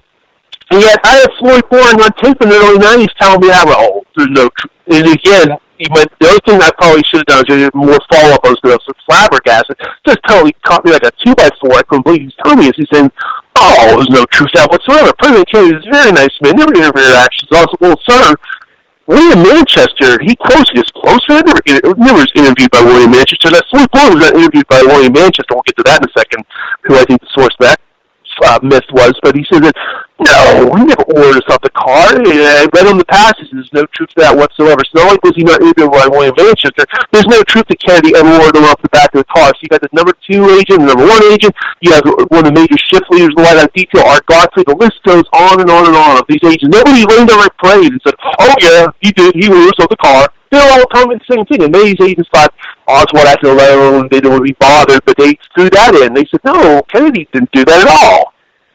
So it was quite a shocking thing. One of the big shocks of the research is I did not expect that, to be honest. I expected, this was like a setup question. I expected them to tell me back and going, yeah, it's true, and I view it from a different prism. And then, so there you go. But yeah, so all these changes all happened within 24 to 48 hours, maybe a couple of days later. Oh, and the other thing I know you're leading to, the motorcade route, no, there was no last-minute change as far as the night before the route was changed. Not to that degree. And I wrote a whole chapter in my first book about this, because it's not black and white. There's a lot of shades of gray. But what it was the original route was to go straight down Main Street. In fact, that was the traditional parade route. That was used by FDR in 1936, ironically, for Searles, head of the Dallas office, was a young pup back then, and he led FDR through those same streets. There's actually, I found a few archived photos of the FDR motorcade going down Main Street. It's kind of eerie. We just went from a different avenue, went from the opposite angle, but opposite direction, but the same difference. If Kennedy's car would have gone straight down Main Street, he would avoid Pittsburgh Depository and the grassy knoll. He would have gone at a faster clip, and they could have made Main to Industrial. There's no problem. Industrial going to the trademark destination where Kennedy was killed. That could have been easily done. The official story was, well, there was winos and broken pavement. That's why they didn't use industrial. And yet you see other contemporary motorcades, and there's many times that just had a motorcade through Harlem. Enough said. He went through the poorest slums of Caracas. Enough said. He went through other times where there was junk dealers, used cars. I have pictures that would crack you up of these motorcades where it's very unflattering scenes. Wherever the president goes, the route would go and vice versa. This was all used as a couple of afterwards, because after they realized, wait a minute, they looked at the map of Dallas. Why didn't you take them straight from Main to Industrial? But that was used as a fix. That's the official sole reason why he didn't go that route. Well, it was winos and broken pavement. Okay, that's it. That's good enough for me. When I investigated it further, it's in Chapter 5 of my first book, I found that, oh my God, is that a very slim thread of a thread as the excuse of why he didn't go there. So there you go. You want me to get into Clint Hill and some other things, too? Oh, yes, we will absolutely get into Agent Hill in just 1 second. Now, I have 3 questions that I received by email, so I want to ask those. First of all, were agents out drinking late the night before? Yes, they were. 9 agents, 4 agents in the fall part. Our hero, Clint Hill, false hero, I'll get to that in a moment. Jack Reddy, he was the agent on the other side who was directly responsible for Kennedy's life. Glenn Bennett, and Paul Landis. Those were the 4 agents who were drinking the night before. They were drinking the night before and the morning of. In fact, they had to report for duty at 8 a.m. Some of these agents didn't get back to the Hotel Texas till 5 a.m. So honestly, sleep deprivation, and I said that's my standard gag. I guess that's why they were wearing sunglasses. They were hungover. It's very easy sleep deprivation. Yeah, and that's why. And these guys live and breathe on their reflexes. And no matter what you think of President Reagan's politics, put that aside, whether you liked it or didn't. They did a marvelous job. All they had is agile minds and fleetness of foot on March 30th, 1981, and yet in just a few short seconds, they're doing their job. They're pushing Limousine, their guard and timid parties, making the ultimate sacrifice, taking the bullet in the stomach. Well, imagine if those guys stayed out late that night, early morning. A couple hours, we got President Reagan at the Hill. Let's go. Maybe President Reagan dies and there's another flag-draped coffin. That's why it's not something, it's a very big deal. And ironically, Clint Hill really aggravates me. In 2012, he was all mad about the Cartagena, Colombia 9 agents who drank the night before. Yet President Obama wasn't even on the site. President Obama was like hundreds of miles away.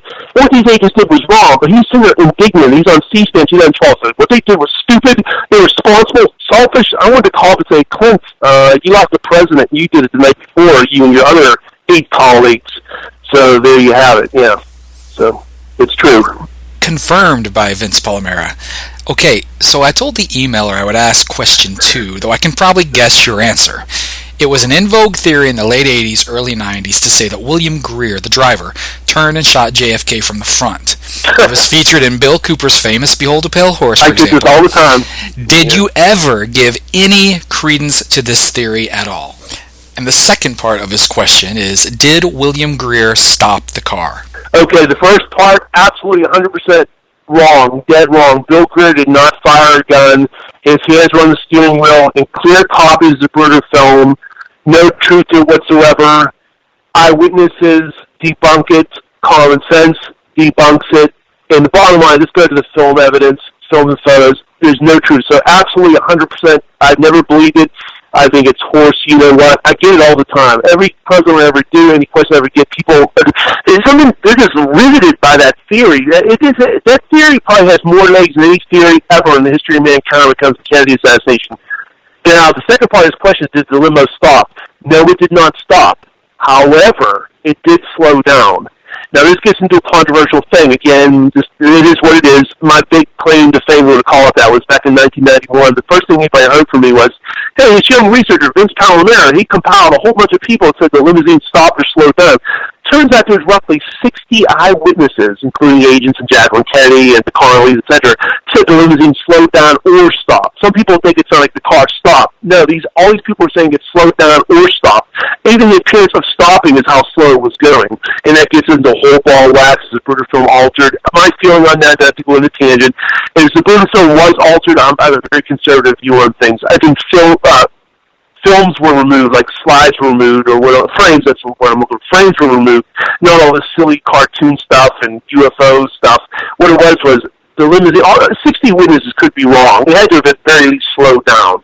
And yet, the film shows a slight slowdown, but not as dramatic as all the witnesses say. So it makes you think that maybe this film was tampered with as far as the removal of frames. The bottom line, the film definitely shows one thing, at the very least.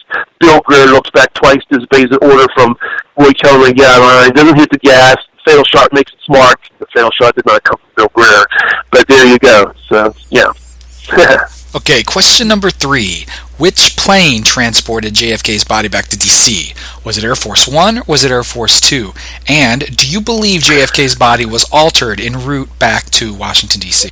Yeah, David Nixon, author of Best Evidence, is a friend of mine. So was the late Fred Newcomb, who wrote Runner from Within, which that theory really took genesis, the whole body alteration theory. David Nixon's actually coming out with a new book, Final Charade. It's been in the making since 1981. It's finally coming out, thank God. I think it's going to come out late this year, early next year for sure. But anyway, he was the father. Most people think of him as the father of body alteration theory. My feeling on it was, there was a time I was adamant that that definitely happened. Harry Livingstone, the late Harry Livingstone, his books, High Treason 2, etc., kind of threw a little bit of a monkey wrench into it, but at the same time, you were left with, hey, Harry still was begrudgingly admitting something was done to the body.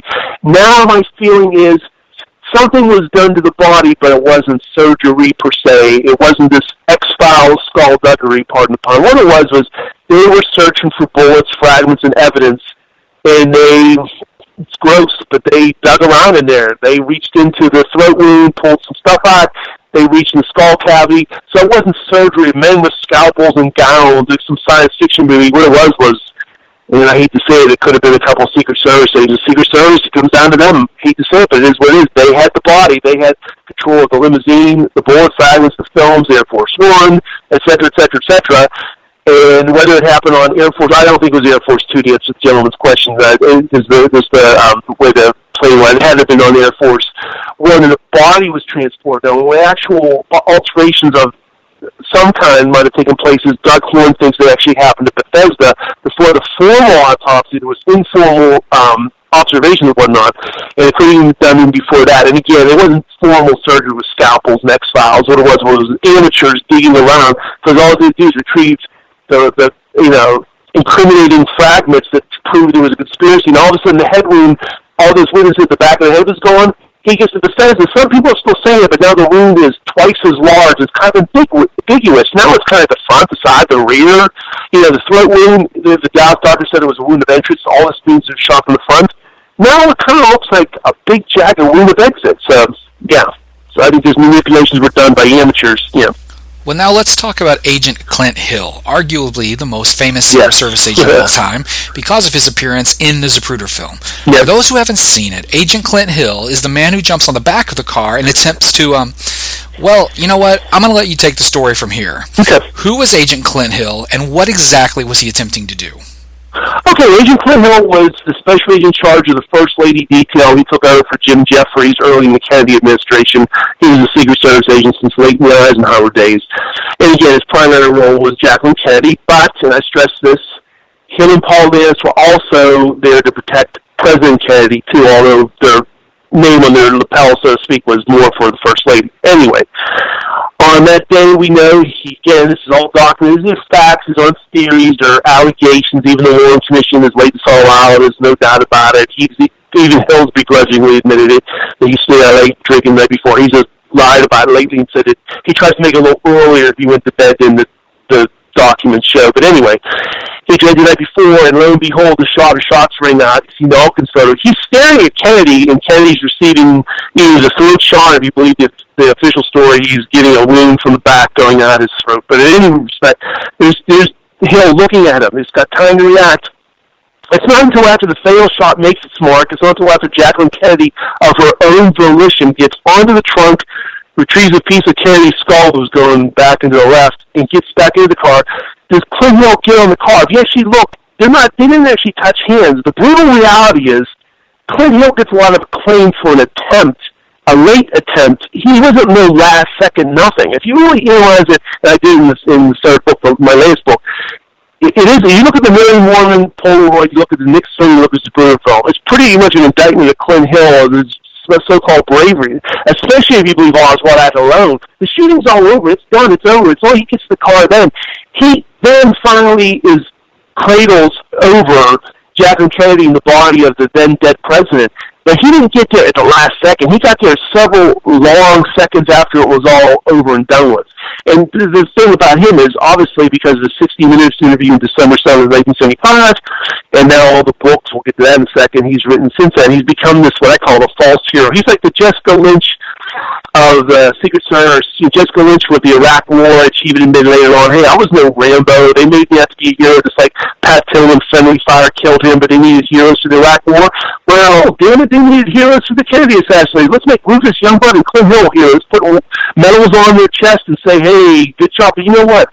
They didn't get medals in World War II to attempts. They gave medals to his colleague, Art Godfrey and Stu Stott and other men, because they actually did something. Art Godfrey was the original Saving Private Ryan. He saved a man in Nunzio, Italy, and the list goes on. Clint Hill was so puffed up because what it was it was a gullible public. They were looking for heroes, and it's like, wow, this guy jumped in the back of the car. Look what he did. No one really analyzed the fact that he drank the night before. He got there late. You know, it almost like makes your spine crawl out of your neck go, oh, I don't want to get into that. That sounds so rude to even say these things, but it is what it is. I mean, it's not like he got there the last second. I mean, he's even, to his credit, in the early days, even Clint Hill poo-pooed all that award stuff and that hero stuff. He said he was no hero, and, you know, it's my fault if I would have got there in time. Kennedy would be alive. It wasn't only later when history was massaged in his books and he's doing all these smiling book tours, literally making millions off his books. That's no hyperbole. But now things are changing, and he's this darling hero who signs assassination photos and smiles ear to ear for everybody, rides in a fake limo, a big smile for Australian TV. Yeah, Clint Hill's come a long way. So. Yes, he has. Yeah. Now, his story has, let's just say, evolved over the years, has it not? Yes, it has. He still comes out and does more or less say the back of Kennedy's head was gone, which is what he said in his testimony in the Warren Commission in his report. That part's valuable, obviously, because, you know, entrance wounds make small holes, exit wounds make big holes. So the fact that he's corroborating a lot of other witnesses in Dealey Plaza and Parkland, Bethesda, people saying the back of the head was gone, well, that seemed to indicate there was a conspiracy to kill Kennedy. That part's good. But he waffles and other things, not right, lies and other things. He's saying in his one book, 5 Days in November, he's saying that, you know, they knew that night, the autopsy doctors knew that throat wound was an exit wound, and that goes against everything that anyone's ever said. The doctors didn't know anything until they called Dr. Perry, and he turned the body over. Oh, my God. we had a bullet, we had a wound, he was at a bullet, in Parkland they had a, bullet about a wound, and they put the two together. Now he's trying to revise history and say, no, they knew that night it was just one shooter from the rear, and he's trying to say, Oswald, get a life, there's nothing to any of this stuff, and, now he's joining the blame the president mantra, even though he even said in his Warren Commission testimony in his report that I never heard the president firsthand say anything. I only heard this from Floyd Boring. He never heard the president say anything about not being on the back of the heart. All it came from Floyd Boring. I was being on Floyd Boring, and we'll go into that. But yeah, so yeah, Clint Hill, he definitely sends a lot of mixed messages. If you look at his reports and what he said from 1963 to 1975, then you do what he's been saying the last 5-10 years, you get a whole different view on things, Now, regarding November 22nd, 1963, the Kennedy Detail by Gerald Blaine was published in 2010. Now I've read that you've had a lot of issues with this work. What did he say, and why and how have you challenged his work? Well, I have to say it. It is what it is. It comes down to me, and this was at a time when I didn't even have my first book out. I was literally old amateur me online with my blogs. I was well known because I was quoted a lot of other people's books, but I didn't even have my first book published out. I was basically this guy online and whatnot. And I interviewed Gerald Blaine years before his books came out twice. In fact, I actually corresponded with him well, so I got that all on the record. And he's telling me, he's joining the chorus of all his fellow agents telling me, President Kennedy never had a harsh word for anyone. He never interfered in our actions at all. No, he didn't wear us off the car. And I said, what about that whole thing about the Ivy League charlatans JFK called you guys, supposed that he wore them off the car and tail? Because, I heard that from the guys. I don't remember who said it, though. Now, and I'm not skipping anything, just in the interest of time. You go to his books now, all of a sudden, he's blaming Kennedy. He said he heard it over his walkie-talkie that Kennedy ordered the Ivy charlatans off the back of the car. He refers to me as naming me as a Secret Service expert and quotes in his book. He denigrates me by naming me. Maybe he's worried about a lawsuit to name me. I don't know. But the interim is this.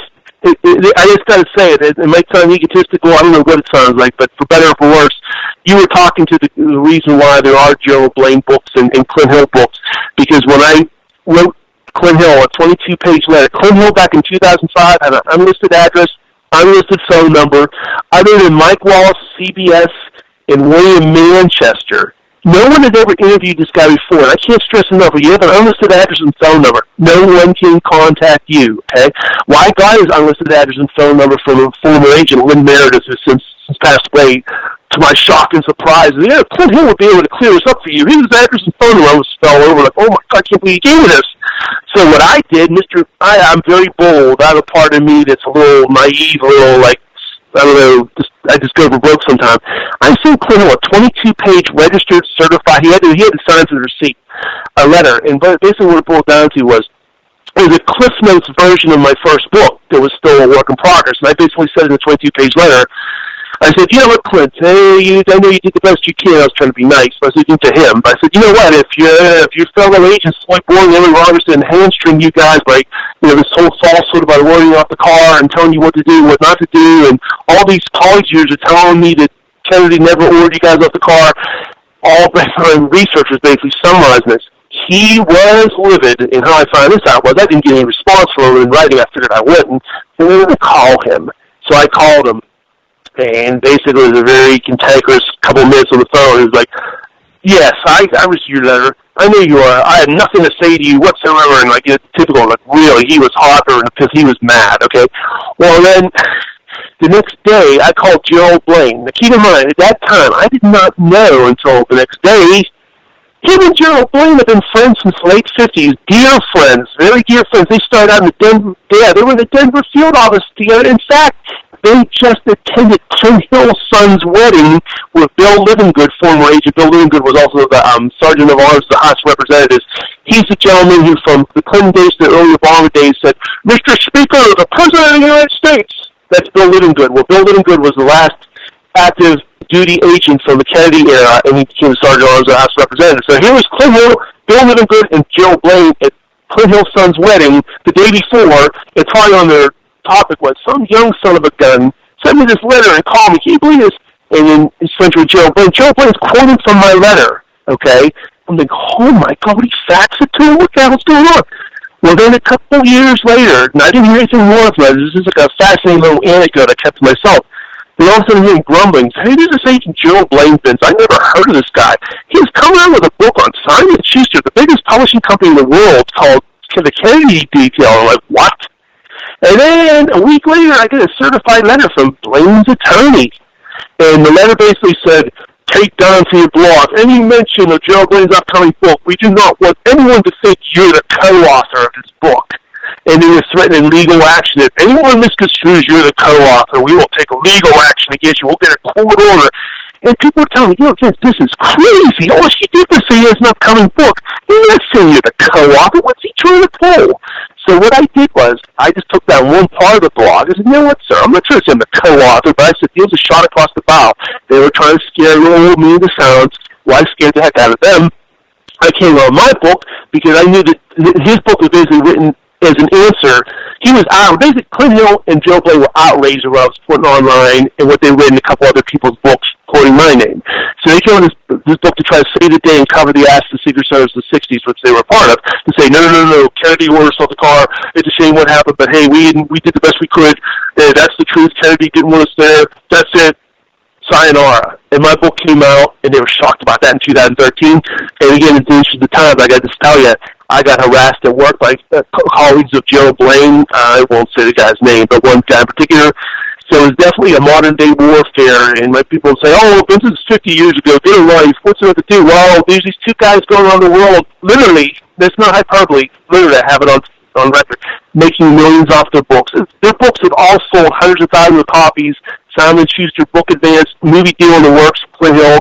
You do the math. That's a pretty large chunk of change. And again, what makes me so mad is it's character assassination Kennedy. They're throwing the onus on Kennedy and saying, oh, Kennedy didn't want us on the back of the car. He wanted us away. He was reckless of the security. And that's what basically leads us to the present time. Even though my books are coming out of a smaller publishing company, I'm making a dent because it's definitely people, I guess, after they're done reading their Palamara or doing search engines, searching, hey, what's this book? And then at least I'm getting somewhere with it. And it's definitely a warfare of ideas because they're trying to blame Kennedy to their dying days now because they don't want anyone to look at the Secret Service because it looks pretty bad. It makes you think, wait a minute. I mean, Kennedy didn't want to get the car? Why weren't you there? Why wasn't the bubble top on? Why weren't the rooftops guarded? So there you go. Yeah. Well, I'll tell you this, Vince. If Gerald Blaine and Clint Hill are attacking both you and President Kennedy, I think you're doing all right. Yeah, it's some scary moments, man. I have to say, in each time, hey, my previous employer, and I left them, I had nothing to do with this. It's just like I got wrong. Yeah, people move on to bigger and better things. I was contacted twice by the Human Resources Department. They laughed. Luckily, it blew up in the guy's face. He wrote to the CEO of my company trying to get me fired for my unpatriotic writings about this dedicated public servant. And how dare you have an employee? And the HR person said, you know what, Vince, we could file an injunction for harassment against him. He has no business right. This is your First Amendment right. Yeah, it's my First Amendment right. I just want to let you know, we have his name on file. If you don't write this again, we're going to go after him. Just rest assured, Vince, you're in no trouble. Keep doing your duty, you're an employee, everything's fine, but we have to let you know legally what he's doing. He's writing. And luckily what he did is they screened, so the CEO never read the letters. But this guy is a friend of Joe Blaine. It's a thing out there that say, oh, Vince, you're all in your paranoid conspiracy theories. And yet, look at this, a real-life thing is happening. There's nothing to anything what I'm saying. Why are these two guys who are in retirement fly fishing in Colorado in their late 70s at the time, now in their early 80s, all of a sudden come out with books they vowed never to write books? They went from saying Kennedy had nothing to do with anything. They said, oh, Kennedy wore us off the car. It's like Joe Blaine makes it totally fictitious. One agent, I'm just quoting what the agent told me. The agent told me it's horseshit. There was no meeting Joe Blaine's talking about. Joe Blaine, I think there's 12 pages in his book about this fictional meeting that never happened, with fictional dialogue saying that, hey, look at, it's the funeral President Kennedy we're playing for, but look, we cannot let everybody know that Kennedy didn't want us off the back of the car. We cannot let this man be martyred. And yet, when he's writing in the book, it's all the readers are going to read that and say, oh, Kennedy didn't want him on the car. I still fight little old ladies writing letters since I love your work, but I read Joe Blaine's book, and he's telling me that Kennedy didn't want him on the car. See? It's very frustrating. It's, there you go. So let's move on to 1995. Yeah. Now, one of the more controversial aspects of the ARRB's release of the JFK assassination records, spurred on by Oliver Stone's JFK, was the Secret Service's destruction of their own records. Vince, why did they do this? Why indeed? And that's why I devoted a chapter in the latest book, Chapter 9, it's called Debunking Agent Gerald Blaine's Kennedy Detail, and there's an appendix to that chapter, and I specifically lay out the actual records that were destroyed, who destroyed them, why they were destroyed. To answer your question directly, those records were destroyed by the Secret Service in January 1995 because if anybody would have did a comparison to Dallas, they would have said, wait a minute. On this trip to, Falls Church, Virginia, whatnot, there's multi-story buildings being guarded by agents. Agents were on the back of the car. You had the bubble top on. You had motorcycles by the car. Why was this not done in Dallas? Do you realize how bad that's going to look? It's better to say that this is the NFL Spygate. They erased the tapes. It's better that there's a reasonable doubt. There's no doubt at all if you see the evidence. Well, all these documents were shredded. This was the most important thing. The CIA and the FBI, everybody's favorite boogeyman in the Kennedy assassination, they did not destroy any records for the ARB. ARB said they were very helpful and very courteous. The only agency that gave the ARB a hard time was the Secret Service. The only agency to destroy records. The ARB came into existence after the Oliver Stone film that came out in 91, 92, came into existence 93, 94. They were asked months in advance, do not destroy any records. In fact, these records were supposed to go to presidential libraries. Not only did the ARB say, do not destroy these records, they were dog-eared, bookmarked for Truman Library, JFK Library, etc. The Secret Service deliberately destroyed assassination records, Secret Service planning documents for President Kennedy's trips from September up to basically mid-November. And the story goes, we're so sorry we did this. It was the normal parts of records destruction after so many years.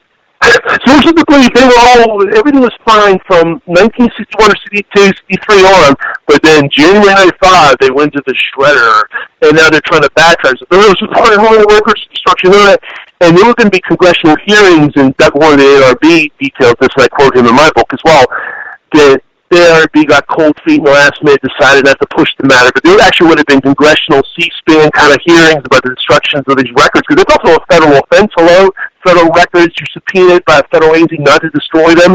So the sad thing is, the real tragedy is that you could say from a legal standpoint, Vince, it looks tremendously bad, sir, but can you prove that those documents say what you're saying? The only thing I could say is, in my research, the records that do survive from those trips, being contemporary newspaper articles, agent recollections, etc., photos and films that survive, it's pretty damning. Because there's newspaper articles from Milwaukee trip, for example, and the police chief saying, the Secret Service is with the guard all the building rooftops and building viaducts and, bridges and whatnot. And I have article after article in my one chapter in my book about building rooftops guarded from FDR, Truman, Eisenhower, and all during the Kennedy days. It was, in Ireland, everybody thinks, sweet Ireland, where there's nobody to harm Kennedy there. They had reports of threatening Kennedy's life, and all the police in Ireland, there's thousands of them, they had binoculars looking at the building rooftops. That's why I always stress to people, don't ever get fooled by a still photograph of a Kennedy motorcade and say, hey, Kennedy looks like a sitting duck in this picture. Explain yourself. And I always tell people, I will explain myself. First of all, it's a still photo. You can't judge the speed of the car, number one.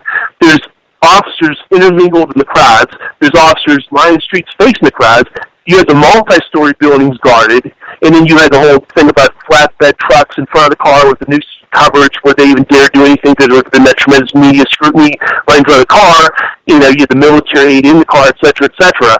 And so that's how they did. That's how they got around having a police state kind of look, because they were short-handed, the Secret Service. When they augmented by the military, the sheriff's department, and the police, and that's how they got around things. So I'm not saying every time you see a picture of a Kennedy motorcade pre-Dallas, it's going to look like some armed camp, police state. No, how they got around that was it was more covert, the security than overt. There's obviously notable exceptions. Now here's the thing. This is really amazing. Going by that Tampa trip, Russell Groover was a Tampa motorcycle officer, and he was the one who confirmed me. It's also in planning documents in the Secret Service that did survive the shredder, by the way, since by the multi-story buildings were guarded. And Vince, on all during a 28-mile motorcade, you could see the officers with their long guns, and they were told to not look at the president, but look at all the adjoining windows, and the crowds. Any kind of ranch-style one-story home was guarded by the military police looking at the homes as the car passed.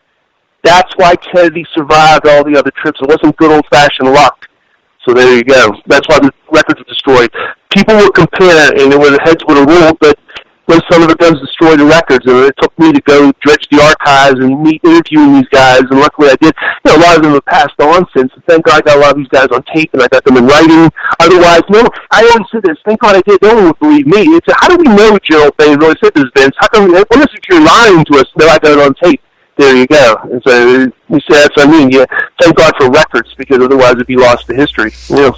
Okay, let's spend a little bit of time on the post-JFK. Sure. I've read some mainstream biographies of LBJ that describe his horrendous treatment of human beings in the White House. So can you tell me a few stories about what it was like to work in the LBJ White House?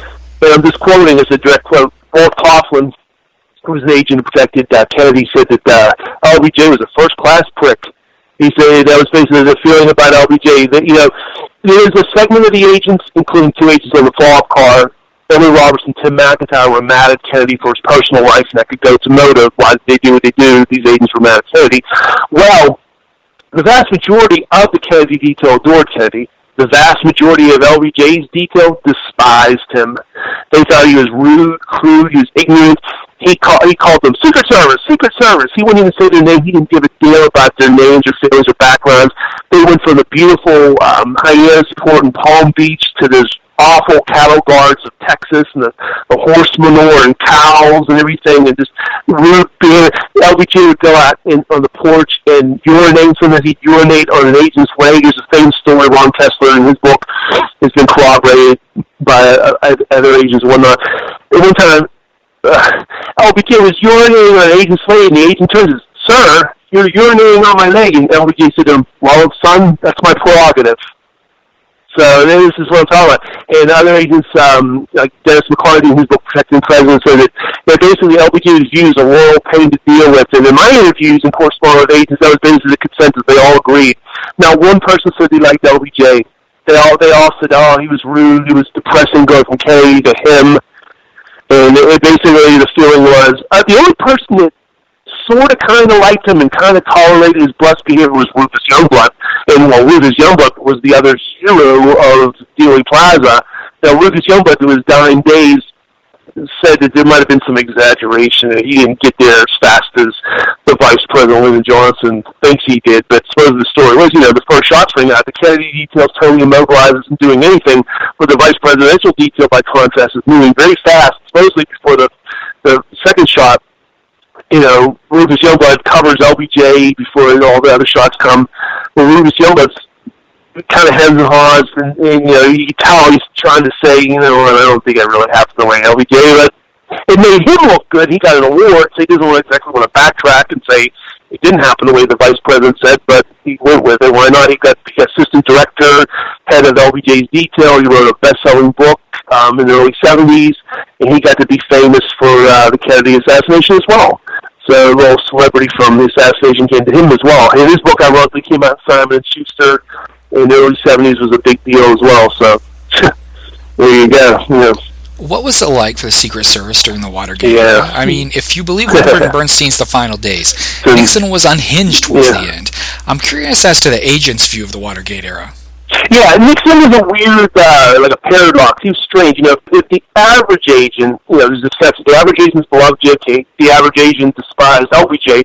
Nixon was a real mixed bag because he would have his moments where he was very personable and warm, but he would turn around and be as cold as ice and actually angry and wouldn't respond. It would be angry at the agents. They greeted him, "Good morning, sir." He'd be mad about that. He'd be mad if an agent was in close proximity, was trying to have a conversation in a limousine, et cetera, et cetera. There's documented cases where he was mad. In fact, actually, H.R. Haldeman, some of his stooges, some of his top aides, were responsible for a shakeup in the White House detail. Chief Rowley, Special Agent in Charge Bob Taylor, his immediate assistant Bill Duncan, Rufus Youngblood, and Lem Johns, all those names are familiar with the Kennedy days, where they were all ousted by the Haldeman-Ehrlichman-Nixon nexus.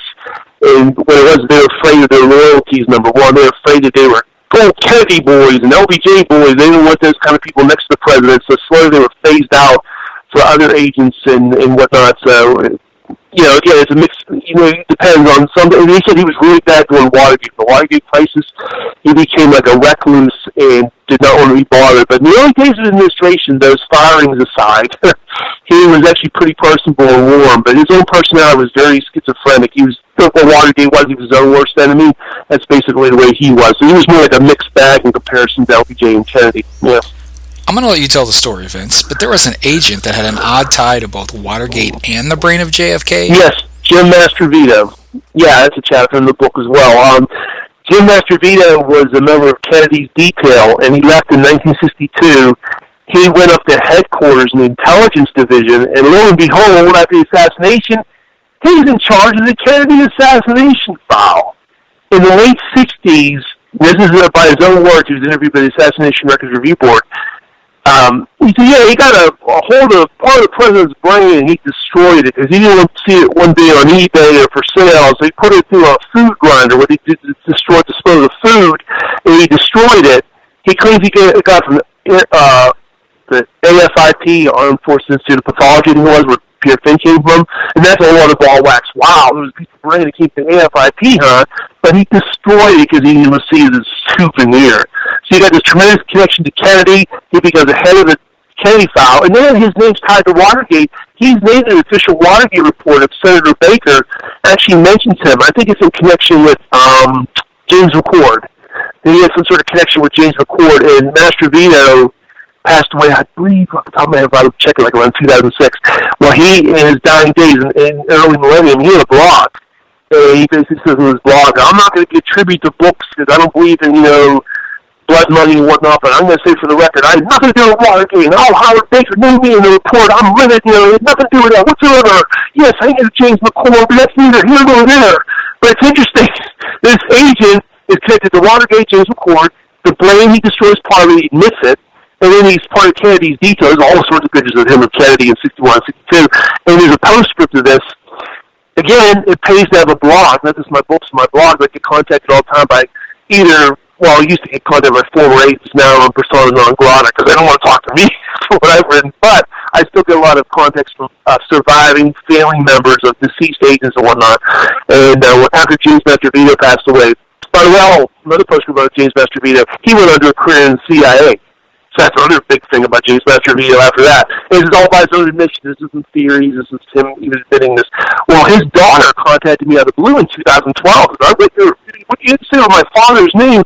And I want to let you know that he even told me the story about the brain. That brain story is true, and he just didn't want to, talk about it too much because he ate the story part of it. And just telling all those terrorizing things, saying, hey, you know what? My father has filing cabinets of all these photos and films. How about if I make photocopies and send them to you? And it was so like, yeah, please do something. Meantime, I'm going, oh my God. And someone must have got to her. She had second thought. She stopped corresponding. Every time I wrote to her, I'd never hear back from her. It was like, that's not the first time that happened where somebody was real generous and gregarious, and then boom, just something happened, and they just, nothing. They wouldn't talk to me anymore, and that was the end of it. But interesting, whatever James Mastrovito has in his files, films and photos, what did he have in private? He had the JFK assassination file. Well, what did he have? Is it illegal? Is it another Snowden thing, the whole thing about Trump and Russia? Did he have some illegal documents he shouldn't have been having in his home? But that's a story for another time. But, Now, I've always been interested in the Squeaky Fromm attack on Gerald Ford. I mean, one of the Manson girls attacks Gerald Ford. So I'm surprised it doesn't get nearly the press attention that I think it deserves, Vince. So what did the agents tell you about that? Well, Larry Boondorf was the agent who subdued Squeaky Fromm. And ironically, Squeaky Fromm is a grist for the mill for people who get real paranoid about things. Jean Hill had a bright red dress in Dealey Plaza as Kennedy was killed, while Squeaky Fromm had a bright red dress as she was going to shoot Ford, but the gun misfired, and Larry Boondorf lunged forward and grabbed her hand so she couldn't squeeze off another round, and the agents did a brilliant job of covering and evacuating Ford. In fact, this isn't just because they were unsuccessful attempts. This is the God's honest truth. What the agents did during the 2 Ford attempts and the Reagan attempt, we'll get to that in a moment, was exemplary. And Larry Boondorf's a true hero of the Secret Service, unlike Clinton and some other people. And he got there, he did what he had to do. And Squeaky Fromm, she did this because she was a follower of the Manson, Charles Manson. She was part of the Manson family. And she he wanted to bring more publicity to Charlie, who obviously was rotting in jail. They overturned the death penalty to take that life in prison, but, things were all quiet in Manson land for a while. So she was hoping by killing the president it would bring more publicity to the Manson family. I don't know how that would help Charlie Manson's cause, but she did. And she said, the government's fired. And that's how that happened. Larry Boondor, that agent specifically, was a true hero. Ironically, you talk about, enemies of history, nothing sinister here. But Newsweek reported this is really interesting. The special agent charged with the White House detail time was a guy named Richard Kaiser. Richard Kaiser also was the special agent charged during the Nixon days, 4 days of part of the Carter era. Kaiser wasn't there. Get this now. This is by his own admission. He had a severe case of the hiccups. I've never in my life heard of a severe case of the hiccups, but that's the reason why he wasn't there on the detail that day. And no, I don't espouse any kind of indigestion theories, but that's the truth. That's the reason why I wasn't there that day. But anyway, to make a long story short, yeah. And then Gerald Ford has the distinction, infamy, of being the only guy attacked by not one but two females. That was September 5th, 1975. September 22nd, 1975. Senator Jane Moore was recently released from prison. I guess Squeaky Farm wasn't too long ago as well. She launched Ford with a pistol at Ford, and luckily this time it wasn't the Secret Service so much. It did an okay job, but it was really, he was very insightful. He was a former Marine. He knocked her hand away so the gun misfired and hit part of the St. Francis Drake Hotel instead of Ford. And so two women, in the space of a couple of weeks in September 75, tried to kill Ford. Amazing, bizarre. So, yeah. Oh, yeah, absolutely. I read another Secret Service book years ago. I believe it was the one by Ronald Kessler. What I remember about it were the stories of Jimmy Carter. Yes. It portrayed Carter as being nothing like the Carter we see working with Habitat for Humanity on television. So, what of your years of research and conversations with the agents told you about the real Jimmy Carter? What they tell me is Ron Kessler's exaggerating a little bit, because Ron Kessler, obviously, he belongs on Fox News. He's an ardent, right-wing conservative Republican, adores Reagan, hates the Clintons with a passion, and basically despises Democrats. And his book is definitely anti-Democrat and beloved. He loves George Bush, etc. So there's some kernels of truth in what he's portraying Carter to be, but it's not as black and white. This says it all right here. Basically, for your listeners, Kessler is trying to claim that Carter was mean to the agents, was a cold fish, never spoke to them. Well, what debunks that right away was he had the special agent charge Jerry Parr's entire family up with Carter's family up at Camp David for a whole weekend one time. There's always smiling pictures of them all smiling together. And Carter was a little bit of a cold fish of the agents while he was president. But the moment he became ex-president, he let them fish on his property in Plains, Georgia.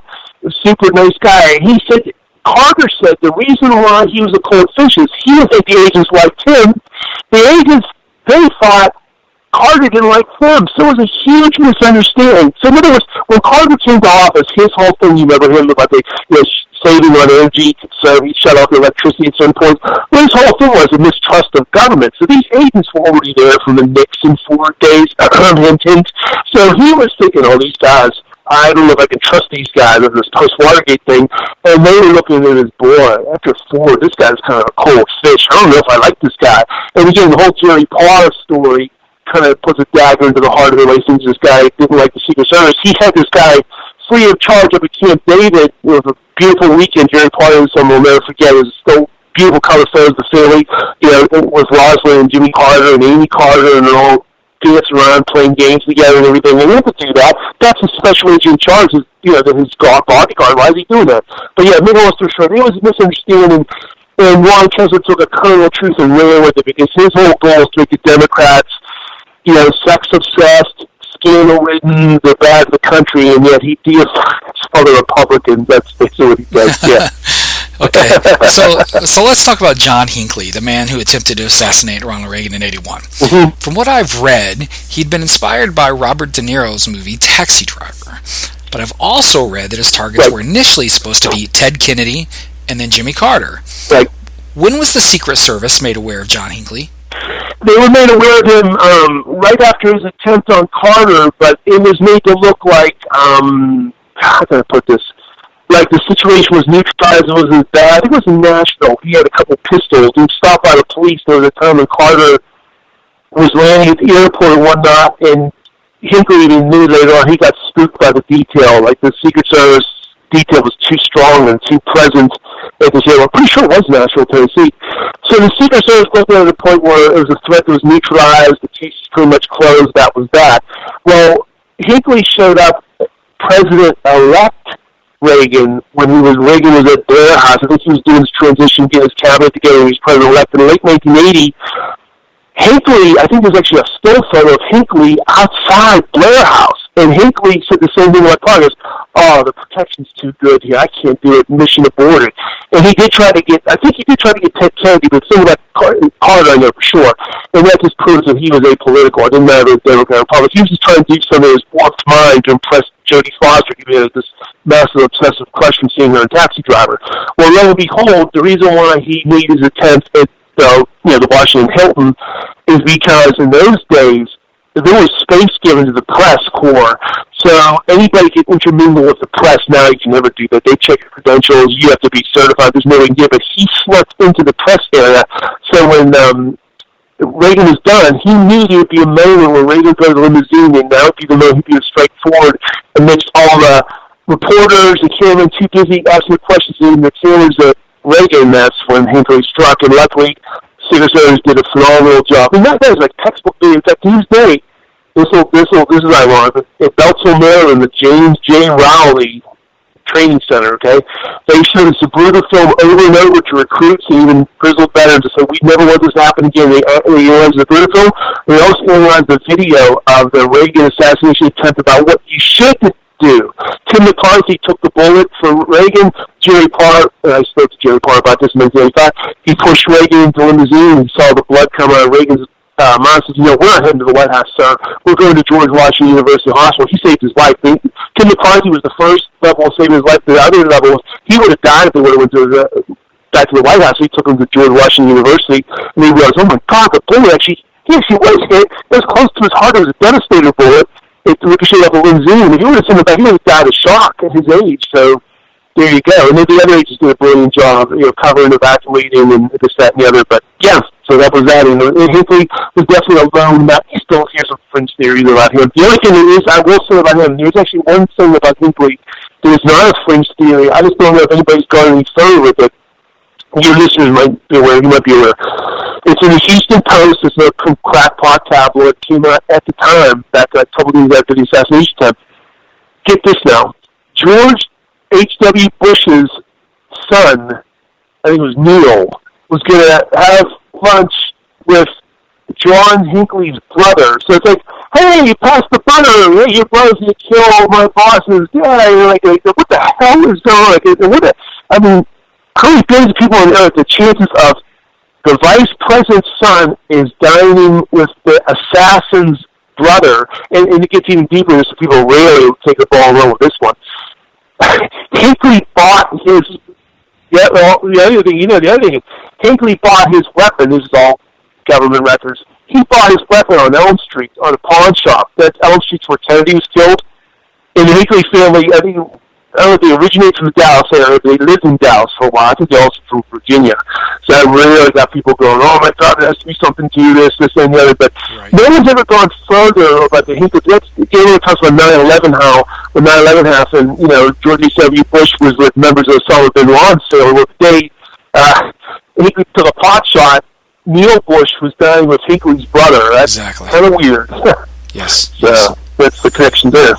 Okay, so moving into the 1990s, there are already multitudes of books concerning the Clinton White House and the battles therein. So Hillary and Bill seemed, at least to me, to have polar opposite personality types. What did the agents say about dealing with them both personally? Okay, well, there's two levels of thought on this. Here's basically what it boils down to. They pretty much liked Bill Clinton. Bill Clinton was pretty friendly and affable to them. Dan Evans, a friend of mine, came out with a book called Within Orange Links. He guarded Clinton, he guarded both Bushes as well. And, he kind of hemmed and hawed in his book, and he doesn't say a whole lot, but basically what I got out of him was, after much correspondence and speaking to him, Bill was great, Chelsea was great, and Hillary was kind of cold, but I don't think it was to the level of Gary Burns' book. Gary Burns made this massive bestsellers, and Hillary was like Hillary Revisited. Again, like Kessler, there's a little bit of exaggeration here. I think it's for political ends. I'm sure Gary Burns was loving the fact that Donald Trump became president, hint, hint. Yes, Hillary was not our most gracious first lady that came in the Secret Service. She was not like Jacqueline. She wasn't like Rosalind Carter. She wasn't like Betty Ford, etc. But she wasn't as bad as people make out. It's just compared to Bill, okay? And people don't like a powerful woman, so some stuff's been exaggerated a little bit. And like Dan Emmett said about Gary Burns, Gary Burns was a member of the Uniform Division. He stood outside the Oval Office, so with Gary Burns claiming his book, Dan's very dubious that he really would have had the access he claims, because they were saying the AFA-USS, the former Agents Association, banned Gary Burns' book, and said, this guy never would have had the access. Special Agent Charges have the access he's claiming as a low-level guard. The Uniform Division is basically the White House Police. It's the leg of the Secret Service, so that's what he's claiming. So, to summarize for your listeners in the interest of time, yeah, Bill was a great guy. He was kind of like a Ford, kind of like a Reagan, kind of like a JFK. And Hillary, I guess by default, was worse, but it's not to the level of Gary Burns' book. I think there's been some exaggeration for political ends. So take a look at Gary Burns' book with a grain of salt. That's all I'll say about that. Yeah. Okay, we will do that. So I'm going to ask you a very general question now. Regarding those men and women the Secret Service agents encountered often during this time period, who were some of the most popular and who were some of the least popular men and women in the White House? Okay, hands down, Truman was the most popular, most beloved president ever. I mean, there's just not even close. Truman would be the most beloved. And then there's like a three-way tie after that of JFK, JFK, Ford, and Reagan. So those would be like top four. And obviously with JFK, and let me get too far. I made little hints to it before, but there were several agents that are on record in the late '90s. One of them's Tim McIntyre, wrote in the Fall Car in Dallas, who's also on the Ford trip, who were angered and disgusted at President Kennedy's private life. They even said they were mad at the president shouldn't act this way. He shouldn't have been reckless in his personal life, and they felt like procurer prostitutes, and they were federal, officials and whatnot. So you had a little bit of agents that were mad at him about his private life. So those would be the top four. I'd say the bottom ones would definitely be LBJ, would probably be most despised. Nixon's kind of like that middle ground, as I was saying. I gotta give credit where credit's due. Both Bushes would be up there. They're pretty applicable. George W. Bush was really in Crawford, Texas. He's really treated the agents like kings, let them hunt and fish on the land, and knew all the agents by their first names as well. Yeah. Oh, okay. So regarding like the first ladies, the children, the aides, and the staffers, and everybody that we would know who worked in the White House, who were some of the most popular and who were some of the least popular? Well, one of the most popular was Susan Ford. She married a former agent, Chuck Vance. She fell in love with an agent who was protecting President Ford. They later got divorced. I think they had kids and whatnot. So that's a real popular one. Nixon's daughters are pretty popular. LBJ's daughters are pretty popular. They weren't despised, but the Bush twins, Jenna and whatever the other one, Barbara, Jenna, I forget the other one's name. The two twins, they weren't too well liked by the Secret Service, mainly because not so much they were mean to their agents, but they partied in crowds. They did it under the watch while law enforcement agents smoked weed, they drank beer, and that created like a little bit embarrassing situation with their father, the president, made headlines, in those days, especially before 9/11. It's kind of quaint now, but that was like in the news, like, whoa, the president's daughters are kind of like free spirits. What are they doing out there doing this stuff? It gets done. I don't want to contradict myself when I said earlier about Hillary. Yeah, I would say Hillary probably by default will probably be in the lower rung with the Secret Service. I just don't think it stoops to the level like she's Hitler revisited. I just think that she probably had a couple episodes in her 8 years that were bad. It wasn't like the whole 8 years was a drudgery. I don't think it was to that level. I think so. Like even Dan Bongino, former agent, who's a Fox News regular and a political candidate himself, a hopeful was to run for Senate one day. He says some things that I take out a grain of salt because look at where he's coming from. There. So as far as anybody else, Louis Benson, who went on to be Treasury Secretary, he was very popular.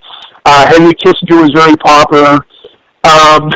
Funny thing about Spiro Agnew, he was popular, but he was having affairs on his wife, and the Secret Service got entangled in one of those affairs, and they realized he was having affairs and using the Secret Service for his little contracomps, and he would use them, and that's one of the things Kessler says that actually has a lot of truth to it. That the agents are basically used by Agnew for his little trysts, setting them up, they're driving them places, and he would meet his mistress. Just by happenstance, she happened to be there, and they were doing the house flowers and come out and stuff like that, things like that, yeah. So this brings us to modern day, and it seems like the Secret Service is still stinging from the loss of JFK. So how do they still deal with this as an agency? How they deal with it, it's still a tremendous hot potato. That's why even though the mainstream media and people like that kind of like, sometimes they laugh at the conspiracy theorists, people like me, whatever, people who write books and they kind of marginalize us and they can have their fun with their little articles. But when it comes to the Secret Service, this is still a hot potato because it's the first and only president they lost during their official tenure of guarding presidents. He is the last assassinated president. I mean, 50-some years ago might seem a long time ago, but in the big scheme of things for them, it's almost like yesterday because they still train every day to make sure that's a film they view or never happens again. They have Clint Hill, who lives in retirement. He goes to Secret Service Training Academy and tells these guys, hey, we don't want this to ever happen again. He's invited to the Secret Service school all the time. The former agents gather in the hundreds, if not thousands, share old war stories, and surrounding Kennedy detail gets there. Sometimes they're treated like heroes, and now with Reagan Hill's books being bestsellers, they travel the world, and their duties to try to like cover their butts and saying, Kennedy, God bless him, orders up the car and whatnot, and we did all we could do. So it's very much a hot button. That's why I got back to before how the old me where it got these old men mad and made them write through books, and it's like a warfare of ideas. So the current Secret Service, I'll tell you something right now. When I wrote the Public Affairs Division of the Secret Service during the Clinton era, I got a letter back, a terse letter, saying the Secret Service does not feel appropriate to comment on issues of that nature. When I asked about the assassination of Kennedy, they didn't want to talk about it. So even the modern Secret Service was like, nah, we don't want to talk about that at all. In fact, a lot of the information I got, I took 90% of what I can cover, good, bad, and different. They never would have helped me whatsoever. They would have been horrified. In fact, the Secret Service reads everything, good, bad, different, amateur, professional. So they're very much aware of me. I know they are. And, in 69, Joe Blaine and all the guys I interviewed and whatnot, they're still very much in cahoots with the current director and the previous director, Joe Clancy, and there's photos of them together. I'm sure they shared old war stories. In fact, Clint Hill, Joe Blaine, a couple of years ago, last year, they donated this beautiful portrait of Kennedy to then director Joe Clancy as a tribute to President Kennedy, and Joe Clancy thanked them for their service and thanked them for their books. So there you go. I mean, it's still, like I said, even though it's no old case, the whole thing about Kennedy is still a real hot button to the Secret Service, even the modern days. Yeah. So let me ask your opinion, Vince. Can you see any changes forthcoming within the Secret Service? Well, there's been a lot of changes since then. Like, I make great things to say in my books that I'm viewing the assassination through the lens of the 63 and prior years. Keep in mind, this is before terrorism. This was in an age when we were talking about rifle fire, we were talking about single shots, we're not talking about AK-47s and gangs and drugs and everything. This was a different time. So Secret Service at that time was very much equipped to do what they did. Now, in the post-9/11 war, it's now, the Department of Homeland Security has a Secret Service, no longer the Treasury Department. And they are very much equipped now for this age of terrorism. The president's limousine called the Beast, that thing, anti-aircraft couldn't even dent that thing. It's like unbelievable. The bulletproof glass is like, I don't know how thick. It's classified, but they show it and they speculate about it. It's amazing. Oh, we're just on this limousine alone. You'll never see a president in an open car again. They still do the building rooftops, guards and everything, but the limousine is such a tank. There's really nothing they can do. There's oxygen in there just in case, there's a biohazard or chemical warfare and whatnot. So the presidents are guarded so tremendously well in this age of terrorism. There's no such thing as absolute, protection. I don't care who or what the situation is, but they do a tremendous job in this age of terrorism. But again, it's just not through the lens of 1963 era protection.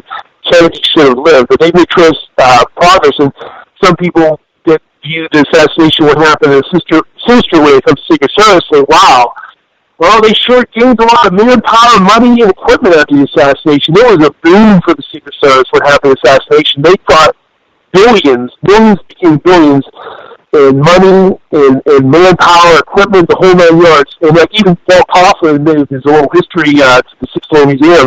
I hate to say this, but Kennedy was really good in the Secret Service. His death paved the way for so many of our improvements. So it's like, wow, that could be taken two ways. But I mean, so there you go. And so even like when Bobby Kennedy was killed, Dave Powers bitterly said, every time a Kennedy dies, they improve it. When they do after Bobby Kennedy, they guarded all candidates overnight. Now all candidates are covered because of what happened to Bobby.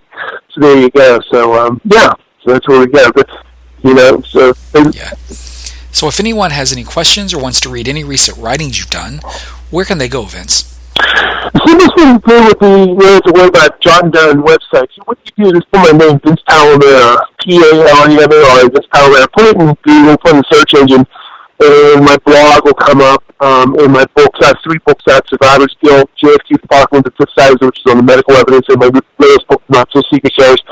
Keep them on the Amazon, Barnes & Noble, Kindle, the Note paperback, and it's not to the level of somebody on Simon & Schuster, Carol Blankley Hill.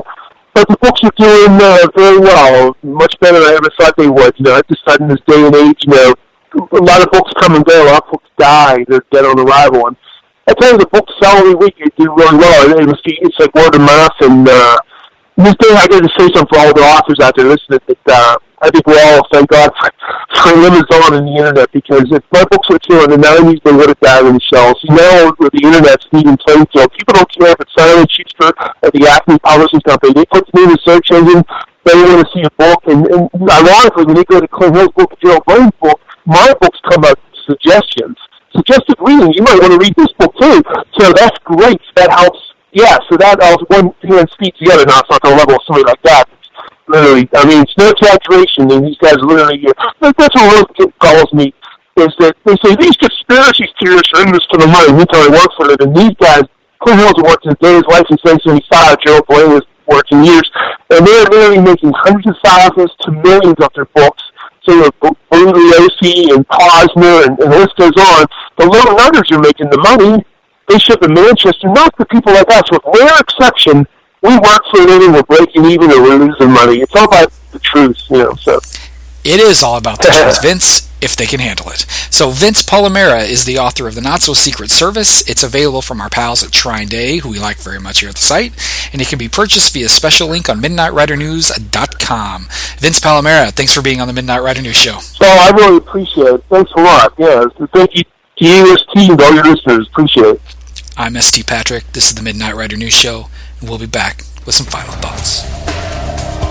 In episode 001 of the Midnight Rider News Show, Juliet Toth discussed Lee Harvey Oswald's controversial time spent in New Orleans, and author-researcher Gary Fannin discussed the innocence of Oswald and went so far as to name the Grassy Knoll shooter. Download episode 001 of the Midnight Rider News Show today. Hi, this is Gary Fannin, JFK historian and author of The Innocence of Oswald. When you want the truth, don't tune into the mainstream media. Listen to my friend ST Patrick on the Midnight Rider News podcast.